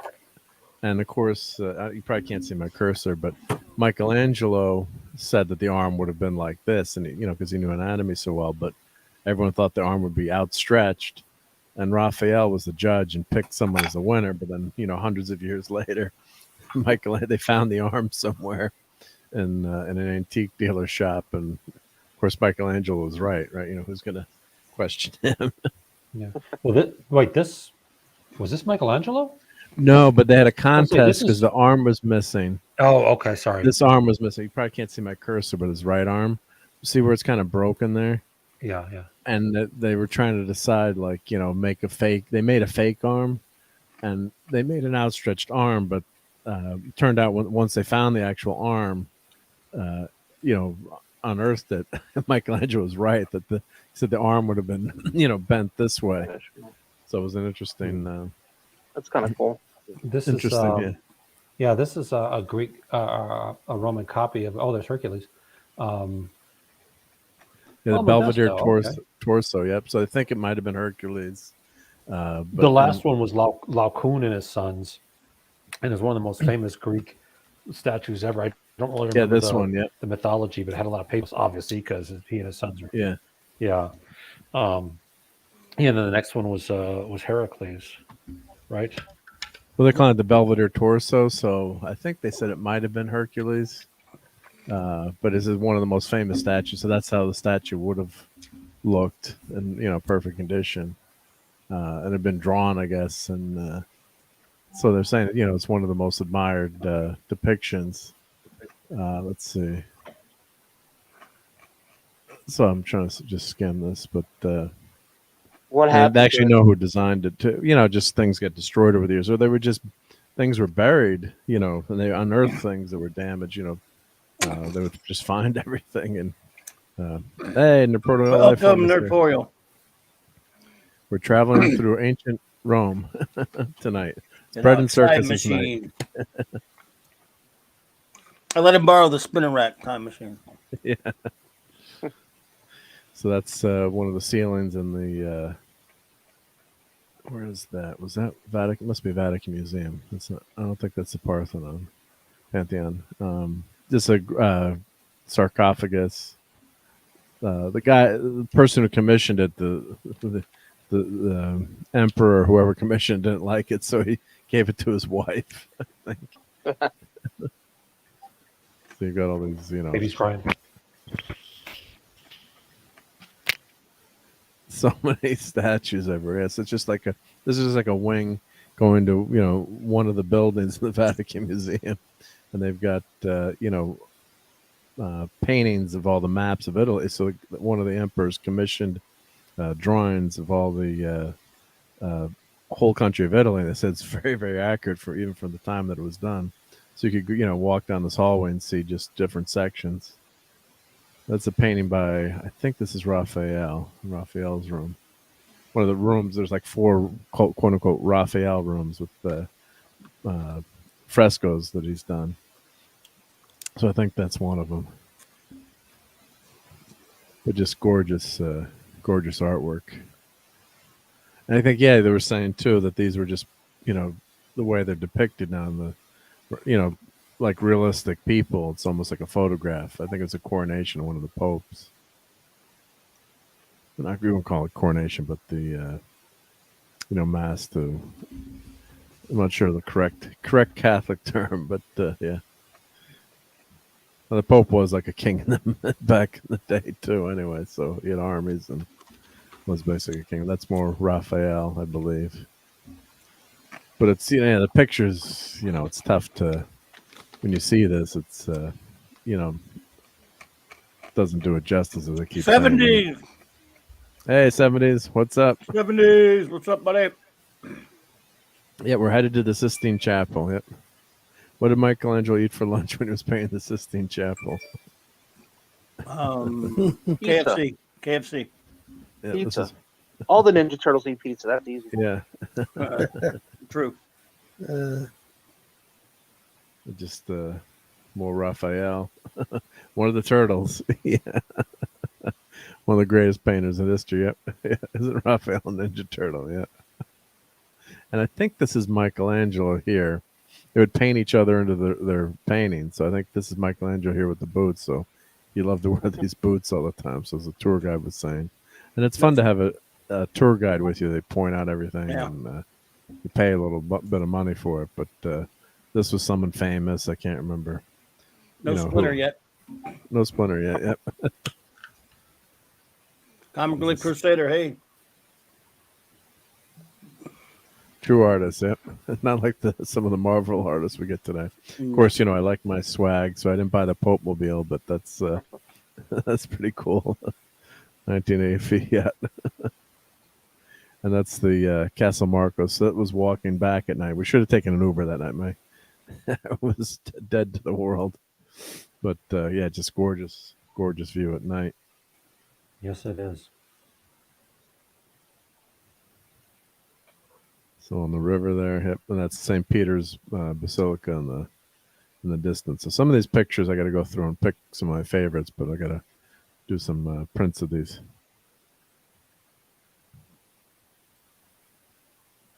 Yeah, Coronation Starscream. That's bad comedy. Yep. Oh God, somebody's propagating the Cal Arts myth again. The myth of the Cal Arts style. Who said that? Oh. Nerdporeal life form. That's not a style. That's not a style. That's that got started, but the cartoons that people are talking about were designed by a particular character designer, and people call it. It's like when people. Never mind. Well, anyway, here's the Coliseum. Yeah, sorry about that. But yeah, this is when you roll up to this. This was the next day. I hear you though. This was it just blows your mind when you see this building and how big it is. I never thought it was as big. It's colossal. It's bigger than some of the football stadiums that but it was actually named. It was actually originally the Flavian Emperor Flavian, so it was called the Flavian. Oh God, now I'm forgetting the name of it. It wasn't called the Colosseum. It was actually the name Colosseum came from the statue of one of the emperors outside the Colosseum that was about 50 or 60 feet tall and was melted down for the metal. So unfortunately, that statue is gone. So it was the Colossus that was outside, and I think it was Flavian. What was it called? Flavian. I've got to DuckDuckGo. Flavia. Flavian Amphitheater. Mr. Angel was her real name. Yep. Thank you. Yep. Thank you, Mr. Angel. Yep. Hail 70s rock fan. So I got to take. Too bad these people in this picture, but maybe Photoshop them out. But that might make a good picture to hang up on the wall. And of course, you had the statues of all the emperors in the Colosseum. And that's an expensive Lego set, Mark. By the way, yeah, it is very expensive. Yeah, that's a. Is that really a thing? Yeah, it is. It's one of the biggest Lego sets. Yeah. Oh yeah. Wow. Amazing. I thought you were being humorous. No, I have pictures of that coming up. Well, we're not going to get to that tonight, but we'll just do the Coliseum tonight. But just part of it actually fell down. Part of it was actually taken apart because there was metal. They used metal in between the blocks, so they would drill out the metal. Metal was so valuable in the Middle Ages, so they were taking it apart. and then finally some of the popes said, "Hey, put an end to that and save it," especially the side where they would process on. So this was part of the building that fell down with some earthquakes, and part of it was man-made. And there's some great YouTube videos, and Mr. Angel said he posted some videos, which I appreciate, probably in the Discord. But they had people living there for, after the empire fell, they had people living in there. There was a church in there for a while, and they had people that were scavengers living in there, actually taking the building apart as they were living in it. So, which is crazy. Like all world Detroit. Yeah. So this was the original Coliseum. Of course, it was all, the same size around, and they had tents that were put up on top for shade. Yep. And this is underneath. So what they had, kind of like Disney World, got the idea. There was originally one level below, and they had elevators, and they would raise up all the animals, and the gliders can go up through passages. So it was a wood floor actually on top. And what had happened over time, this all was filled in. So this is why it was saved, or still here today. So hundreds of years later, it was all filled in, and they excavated everything. And this is the modern recreation of the wood floor. And then they added another level, so you can imagine, people were much smaller than, but they had actually had two levels of two floor levels underneath the main floor, the ground floor, and then this middle floor. And they had all the animals stored in here in cages, and God knows how many, tigers escaped and ate their handlers. And then these blocks these are the keystones you can see here. So it's all gravity held together with gravity. So it's wedged together. So it's just, it's lasted all these years. So this was a recreation of what, they did part of the floor here. This is obviously all modern, but what it would have, looked like. And then there would have been two levels here. But so recently they just let you go underneath now, which is really cool. So if you go there, you got to pay a little bit extra. But I'd recommend doing the tour where you go underground and or not underground, but in these passages and see what it was like. So you had all these workers, they would take slaves. They would have scenery, animals, and the gliders could get through here. So there's an elevator. So you'd had 8 people working this elevator. So there were 2 different levels. They'd turn this, and then the elevator would go up with a cage, and then the ramp would come down and let the animal out. So you had all these different passages and tunnel ways. It's just showing you where you are here. And they had side entrances. So it was all brilliant engineering. And so if you go to Disney World in Florida, Disney World in Florida is built on the second level. And the first level is all the passageways. So it's amazing. And Mr. Angel saying, yeah, so everything would have been finished too. So there would have been, under here would have been fancy, but there would have had everything was painted, and they had marble. And, this is all, underneath it would have been looked nice, but the rest of the Coliseum was, decorated and had, it wasn't like this facing you see now. So there's some of the passageways underneath. So you can imagine being there in the dark, with just some torches. 'Cause there's no light getting down there, and just imagine how it smelled and all the animals. And, it's but it's they've all excavated. So here's it's so narrow and tiny in there, but there would have been 2 levels underneath. Brilliant design to actually get everything up to the stage. And this is one of the big ramps here. See this picture here. They've got a big ramp that would actually they could pull up and take a whole scene or whole bunch of guys up, gladiators up through a big stage, so everything would come up through the stage. So really cool tech. Yeah. Wow. It's amazing. Unbelievable. Yeah, so you're walking through some of these passages, and I never knew this until I went there. I'm like, I didn't know they had all this until you take that tour to realize what's there. And this would have been all the seating. So this is all it's all falling apart. But this would have been, all seating up here. When you get there, you see how vast it is. You're like, my God, what an amazing place this would have been. So this would have been, all covered up. This would be the original, the center part here. And I think they could fit 50 to 60,000 people here.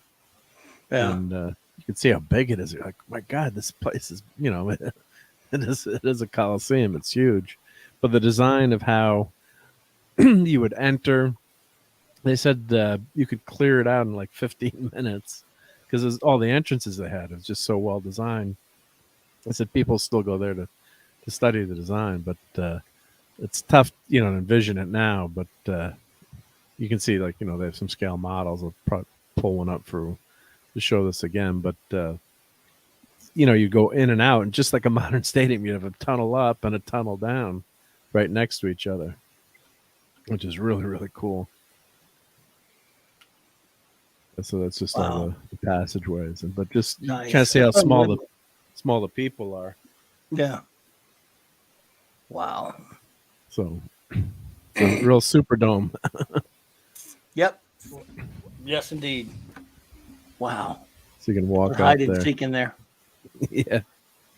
And I can only imagine what it was like in its heyday. So like there would have been marble covering all this, and it would have looked, look gorgeous. Like Mr. Anderson said, the bottom would have been, brick and things like that. Yeah.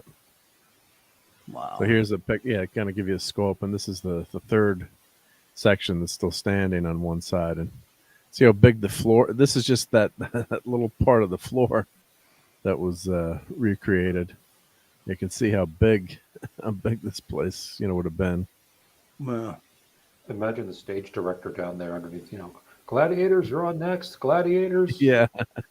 Stand by, Christians and lions. Get those lions and Christians ready. They're up next. Yeah. Wow. Good luck. Yeah. Good luck, guys. I don't know if it looks quite big enough to do a chariot race, though. No, it's not. They No. had different sections for. Yeah, chariots were not in there. Now, they did speculate they had many triremes or boats that they at one point had filled the Coliseum up and had like small recreation and naval battles, like in mini ships. It was chariots would have been. They had different places for the chariots, but here's like on the right here. See that white brick? That was a reproduction or restoration of what maybe the lower level looked like. So that would have gone picture that all the way around. Then you would have your second level seats and your so this is all, see where this section here on the right, this would have gone all the way around like that, and it would have been seating. And then, so the whole place was seating, and then you had your in and out tunnels. So you just literally you walk up one of these tunnels and there's like a tunnel up and a tunnel down. You're like, that's a modern stadium, exactly like a modern stadium. And of course, the cheap seats are up top. Where did you go to bathroom at? The Romans were actually very clean. They had running water. There was water going to the Coliseum. They invented running and water. they had very hygienic. So they did have they did show us pictures of the bathrooms, and they had running waters in the bathroom. They didn't have toilet paper. They had sponges you would use on sticks, but they had running water. They had big big common toilets. It wasn't private, but they had them. Yeah, they showed us a picture of them. So so most of these have a place where they sold concessions and stuff too, and all that. Yeah, they had sold. Yeah, they had food. They found all the artifacts of food. So there's some displays that were showing like chicken they were eating. A lot of mostly fruit though, nuts and dates and things they had like that. They had chicken on a stick like in the Superdome. Yeah, they have a Raising Cane's. Raising Cane's, yeah. But mostly it was vegetarian stuff. Yeah, meat was expensive, right? So, but you can get an idea of picture in your mind that all the way around would be seating on there. You got a buddy of yours here saying hi. Yep. Hey, Jeff. Yep. Yeah, they did have lead pipes. Yep. Hey, you only lived 30 years there, so it didn't matter for the most part, right? And again, as I said, this was the last time that the Lions were ever favored in a game, if anything. I love that, Clubby. That's awesome. I feel bad. Lions fans have suffered enough. But, yeah, they have. 70s. We've already done the airplane quotes. You missed a bunch of them earlier. Yeah. Yeah, I came in just after that. I think about 0 hour. Yeah. Yeah, when Mark was telling us that his pilot was Captain Stryker. Stryker. Yeah. Surely you can't be serious. Okay. Stryker was then in the second one when they were doing the Stryker joke. Stryker, what? Yeah. Yeah. Could be. Yeah, it was. Oh yeah, Mr. Angel saying the naval battle, yes, disputed. That's what our guide was saying it wasn't, but they did find a water system, so they're debating whether or not that happened. But I can imagine that'd been pretty cool. Water. I'm sorry. I was out checking on Maddie. Which water battle? Well, they would have filled the Coliseum up allegedly or theoretically, and had at one point in time used it to have like mini naval battles, but used like mini triremes with like just a few people on them. They would recreate naval battles. That's interesting. I'm trying to remember which arch this is. Is that Hadrian's Arch? I can't remember which one this is. If I pull out the GPS, I could see what it is. Trajan. Number one, the arch. The arch. Mr. Angel will know. But that was the first couple of days going through the Coliseum. So I hope you guys enjoyed that. Hope nice. Wasn't too. I tried not to have too many pictures, but it's tough. It wasn't too bad, Mark. You did well. Thank you. Well, I don't judge anybody on the number of pictures they take in shows, so it is fascinating to look at all that, though, the food and the architecture. Yeah, the food is great there. I didn't have one bad meal there. I mean, maybe one is it wasn't, but I mean, even that was pretty damn good. So, yeah, I mean, now that we can travel again, hopefully, and the world's getting back to normal. I hadn't been, to Europe in years, so it was good to get back there. Never been to Rome, and it's just such a different experience. And the people are very friendly, very nice, and tourism is their business in some of these cities too. So, the tour guide was saying she was so happy. It's like, she was almost crying. She's like, this is so good to see Americans. We've had so many Americans the last few weeks. The last 2 years have been so tough for us because that's how they make a lot of their money. And then we gave her a nice tip, and she almost started to cry again. She's like, that was so nice of you. Some people don't tip. I always tip the tour guides. I mean, the restaurants, you don't tip when you're there, maybe €1 or €2 if you want. But, I've heard that with European travel. The restaurants they pay them differently than over here in the States. I'm glad you caught that one. I don't share my data. my Python reference. Good one. He knows his Python, apparently. Yes, he does know his Python. Yep. The lodge. Sorry. Python quotes are always good. But so they were real happy to see us. And maybe there were a few guys that were bugging, especially the Coliseum was a more touristy area, but it wasn't too bad. I don't know if it wasn't because it's not that crowded. People come over and want to, if they offer you something for free, do not take it because it's not going to end up being free. Don't. But it wasn't so as bad as I thought it would be. They warn you about pickpockets and stuff, and some people did get their I heard one guy, actually a couple of Scotsmen on the tour with us, and one of the guys unfortunately either had his wallet pickpocketed or he lost it, so he was upset. And it was funny because we got there. I guess it was a rugby game between Scotland and Spain, I think. And I'm like, am I in Italy? I'm seeing all these guys with kilts walking around with funny accents, and I still can't understand them either. Just kidding. All our Scottish friends out there, but Kamloops, right? So it was the city was really crowded that first week with all the people in for the rugby game, and the Scots did win, so they were happy, and they were out celebrating. So, but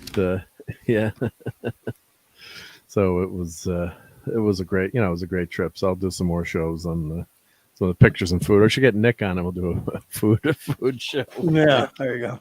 Nick can talk pizza. Yeah. Would you eat this, Nick? Yes.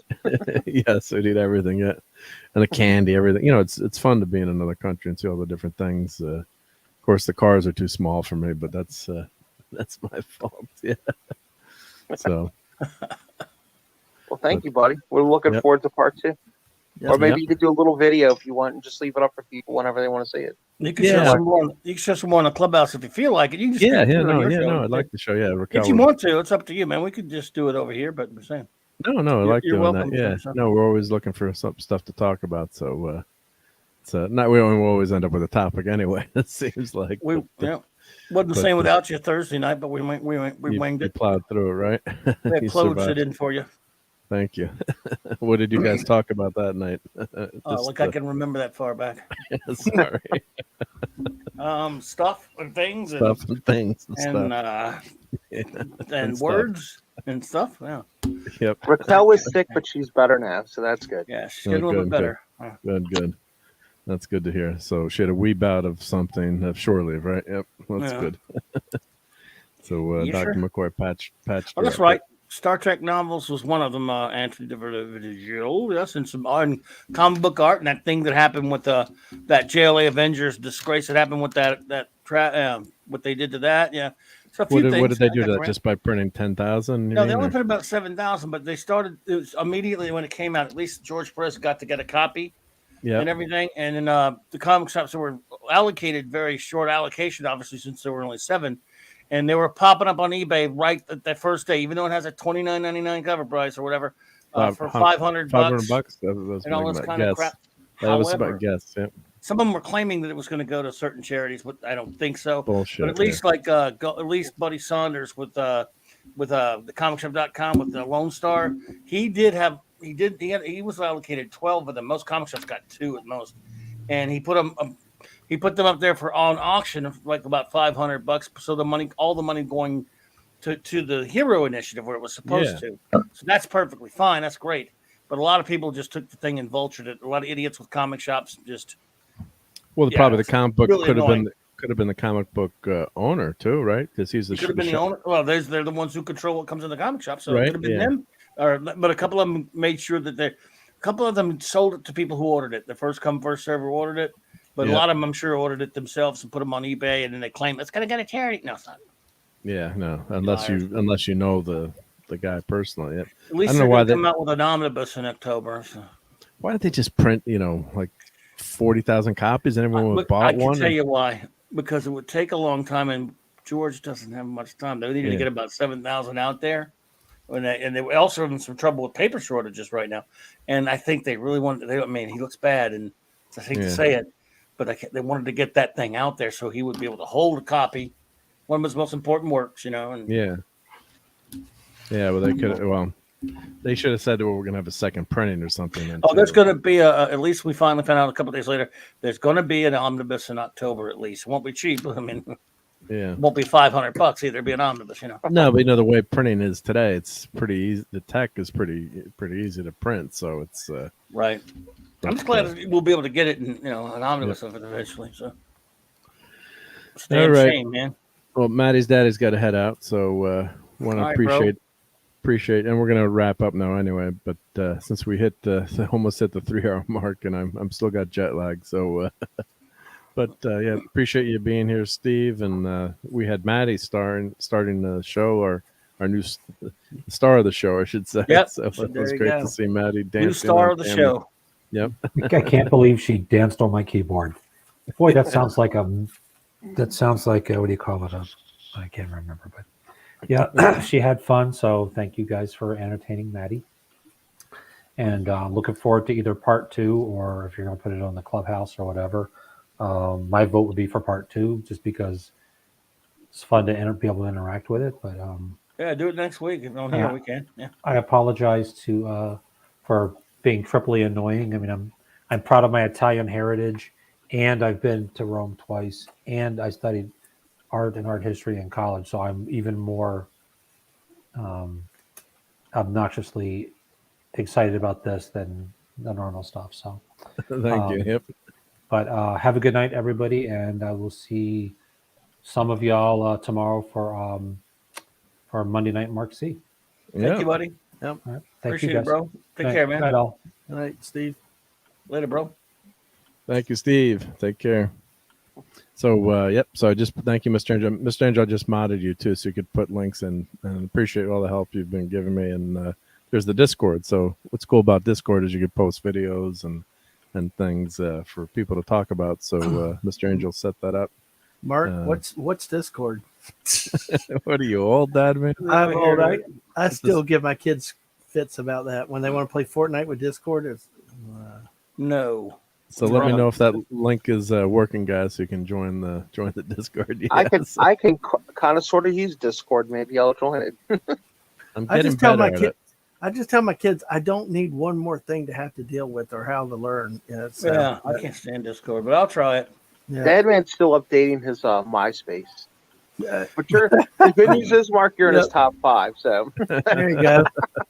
Clobby's number 1 on that one then. And thank you to Mr. Angel. He posted all these great Rome videos on what happened in the missing half of the Coliseum. Actually, I watched that YouTube video today, actually. Of what? What happened to the other side of the Coliseum? Basically, why did it fall apart, or what happened to it? Yep. And the Vatican tours. So, Mr. Angel did a lot of great YouTube videos. So if you'd like to learn more, click below and watch these shows. Yep. So but it's great to God, like, not to pick on Disney. I love Disney, but Disneyland and Disney World. We won't get into the current Disney stuff, but I grew up loving Disney and going there. But I mean, there's nothing like going to another country and actually experiencing some of this stuff, in person, and seeing La Pieta is just mind blowing. Just how incredible it is to see in person.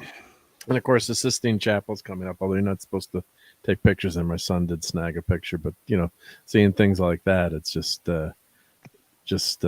great experience. So thank you for that, Mr. Angel. Yeah, he's posting some of these links in there, and then I'll post some of them in the show notes too, I guess. But it's really it's part where civilization started, part one of the birthplaces in the Renaissance, and why we have this great art and culture, and a lot of it started in Italy, and especially all roads lead to Rome, as as the saying goes. So we're not living in tents anymore, thankfully. We've got all this technology and culture and the aqueducts, and I'll show some of that in some of the other pictures. But just really creative, imaginative people, and really sound like a fanboy, I guess, but just a lot of fun to be there and see all this stuff. So really cool.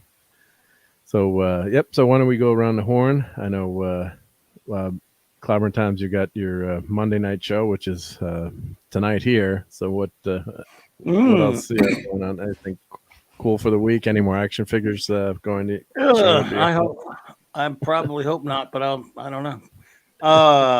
Tonight on the Monday Night Mark C Comics Talk, I think since we last week had such a great time celebrating our good buddy Mark C, and it was so cool that Mexican Iron Man and Loki and Doomcock was popped up on there, so it was a great show and appreciate them.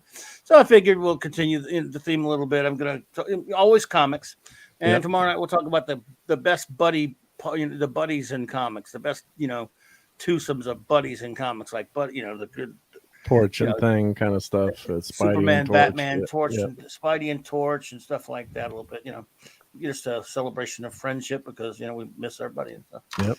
So I'll be doing that next week, tonight, and then of course the regular stuff until Wednesday night. Of course, who knows? Thursday night, Clubby's Clubhouse, and then Saturday night, Star Trek, as always. 9 p.m. Central Standard Time on all those nights. So there. Looking forward to that. Any new spinner racks this week? I gotta have my spinner. Yeah, I'll get the spinner rack machines out. Videos out as well. Yes, sir. Yeah, that Monday show was great, man. That was real, and I thought Loki was a class act for stepping out and letting you and Doomcock do it, because he didn't have to do because that. You were ready to end the show, dude, and Doomcock showed up, and you guys went another hour, but it was not boring. It was like a completely different show. It was good. Yeah, we were closing it out. Yeah, absolutely. And because I thought he wasn't going to make it. It'd been almost 2 hours, so I was very, very pleased to have Doomcock join me. He popped in there and totally surprised me, man. So it was great of him. And like you said, we did another like a half hour or whatever it was, or 45 minutes, and it was cool of him to do that, to come talk about Mark. So absolutely, good man, DC. Good deal. Yep, and Mark, yep. Oh, and then Tim, Mr. Angel maybe can help Tim with this. It's because he's the Discord expert. Won't let me use the Discord server unless I claim my account. So maybe you can help him with that, Mr. Angel. Metro blasting. Oh, Mr. Angel, so you already you adjusted the settings. You already fixed it. So thank you. Thank you, Mr. Angel. Yep. Yeah. On Chain of Command, is that Captain Jericho? Yeah, Jellico. Yep. Jellico. Yep. I Already love all those memes. I already watched my episodes. More, Getting for ahead of next it. week. I always do it like when I have nothing else to watch. But we have been loving. But I can't believe how Raquel did finish Blake 7, and now she's hooked on UFO. So I haven't watched all of UFO almost ever, or have. It's been like 30-something years. It's fun watching that old show again. It's cool. Gary How close Anderson. are y'all to season? How close are y'all to season 7 at this point? Well, we're in somewhere early on in season 6 now, so Yep, almost done. not too far. Not too far. I'm gonna suck it up and come back. I was gonna wait till DS9 because I was so disgusted with Next Gen, but you kind of convinced me. The other day to let it go, so I'm gonna come back and hang out. I understand people don't not letting it go. I really do, buddy. But it's so I hear you, brother. Well, why ruin my Saturday night because a bunch of asses 30 years later, when I act up, but that's kind of how I feel. It's just the actors, yeah. Just sometimes. Exactly, yeah. But on a serious note, what is drawing me into that Saturday night show is just the Clobby and Raquel's personalities, the fun in the chat, the bantering in the chat, and when we're not there, we miss that. Forget the shows and the actors and everything else. It's just like the spirit of the whole show and all that works together to make it a great place to be on Saturday night. Right. At least from our standpoint. That and watching some of the best science fiction ever put on television get rated a B- by Lord Toth. That alone's worth the price of admission. No, and I'll tell you seriously, one of the greatest things is when Clobby tells his honest opinion, and he is brutally honest with what he thinks, how bad a show is not so good, and it's refreshing to see that type of honesty out there on YouTube. Oh, and thanks, man. So absolutely. Plus also, the weekly mantra of Wesley still sucks. So well, it's words to live by, really. Yeah. Yeah. Yep. Well, we gotta. Let's head out. I do want to say, Mark, if you don't mind. And this goes out to people in chat. If you've ever thought about, what, do I ever want to be on stream? Do I ever want to do something on YouTube? I have a kind of an open invitation. Brandon, the anime guy, is doing a big 90s month next month for anime. But the last one we're doing this month, which is going to be this Saturday, is going to be what your first anime was. And we decided to go with the anime that a lot of people who were children during the 70s and 80s experienced, and that was Speed Racer. Oh, so if you have any good or fond memories of Speed Racer, please reach out to me on Tweet. I love that show. I'm on Tweet, and if you can't find me on Tweet because I am under Lightning Trump, if you Clobby Dad, man, I think you do, and Mark follows me on Twitter, so you can find me in there, a little space. Oh, you're actually listed in my show notes. Or there we go. So yeah. So DM me, guys. Follow me. I should have an open DM, but if I don't, just follow me. I'll follow you back. And DM me. And even if you can't make it, we're going to do it Saturday morning at 11 a.m.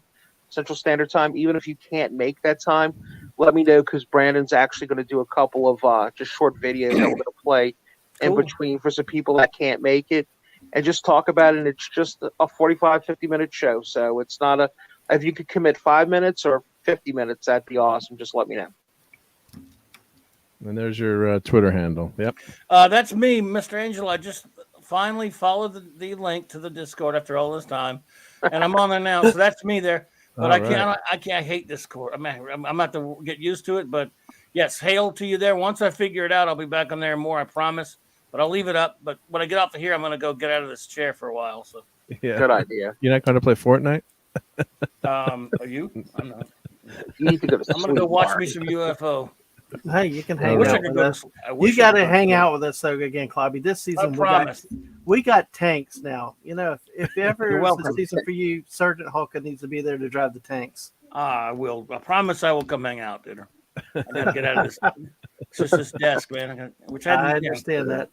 Well, I actually don't do it at this desk. But see, my son, who's not here now, it's one thing I could do it tonight or one night like, but he's not here. But when he's home, by the time you guys start playing, he has to get up the next morning. Although he's usually yelling at his computer right now lately, playing that Elden Ring thing like everybody else. He's nuts over that thing. His birthday is Tuesday night, same as Shatner, by the way. So Hey, But usually I don't want to Happy stay up too birthday. late talking and wake him up. I understand. He has to get up at a regular hour. I got crazy hours now. So It's always a pleasure to be around. So good to see y'all, man. Yep. Thank you all. Thank you, Chad. Thank you, everybody. Yep. So let me. I'm gonna hide us here and just want to thank everyone. Well, let me thank everyone who's here tonight. So of course, big shout out to Mr. Angel for the Discord and helping. Antiderivative Jill, Comic Relief Crusader. Who else? We have Tim Hayes. We had Matthew Pounder. Of course, Geoff, my buddy. I don't share my data. Of course, Steve Mitchum had to leave a little bit to help watch Maddie. We had Six was here. 70s was here. Who else? And we had Apollo's Minion was here. Third Portal Lifeform. Kyle was here. Great Phantom Outsider. Let's see. The lovely Sherry was here. Lovely Sherry was here. Yep. Thank you, Sherry. Yep. The lovely Six. Lovely Six. Yep. Let me scroll through. Oh, Monkey Jeebus was here. Mm-hmm. That could be, anyone I miss, but I always appreciate. I think I said Pop Culture Republic. Always appreciate everyone hanging out with us. And Comic Relief Crusader was here. Mr. Yeah. Soul Assassin was here. Thank you. Tim Hayes. You probably said it. And Wolfie was here. Wolfie was here. That's right. Kal-El. Yep. J-Man was here. Yep. J-Man. What a great crowd you have tonight. Man. Yeah, with a lot of cool cats hanging out. Trevor Cunningham was here. Right. Yeah. Matthew Pounder. Yeah. Yep. So Good stuff, man. good crowd, good Sunday night. Get back. So everyone, wish. Yeah, and if I missed everyone, that's just me being old and forgetting. But just want to thank everyone for being here. It was a great hangout. It's great to be back in the USA. And let's get out of here with the classic Blues Brothers. Take care, everyone. Bye, everybody. Good night, everybody. It's 106 miles to Chicago. We got a full tank of gas, half a pack of cigarettes. It's dark, and we're wearing sunglasses. Hit it.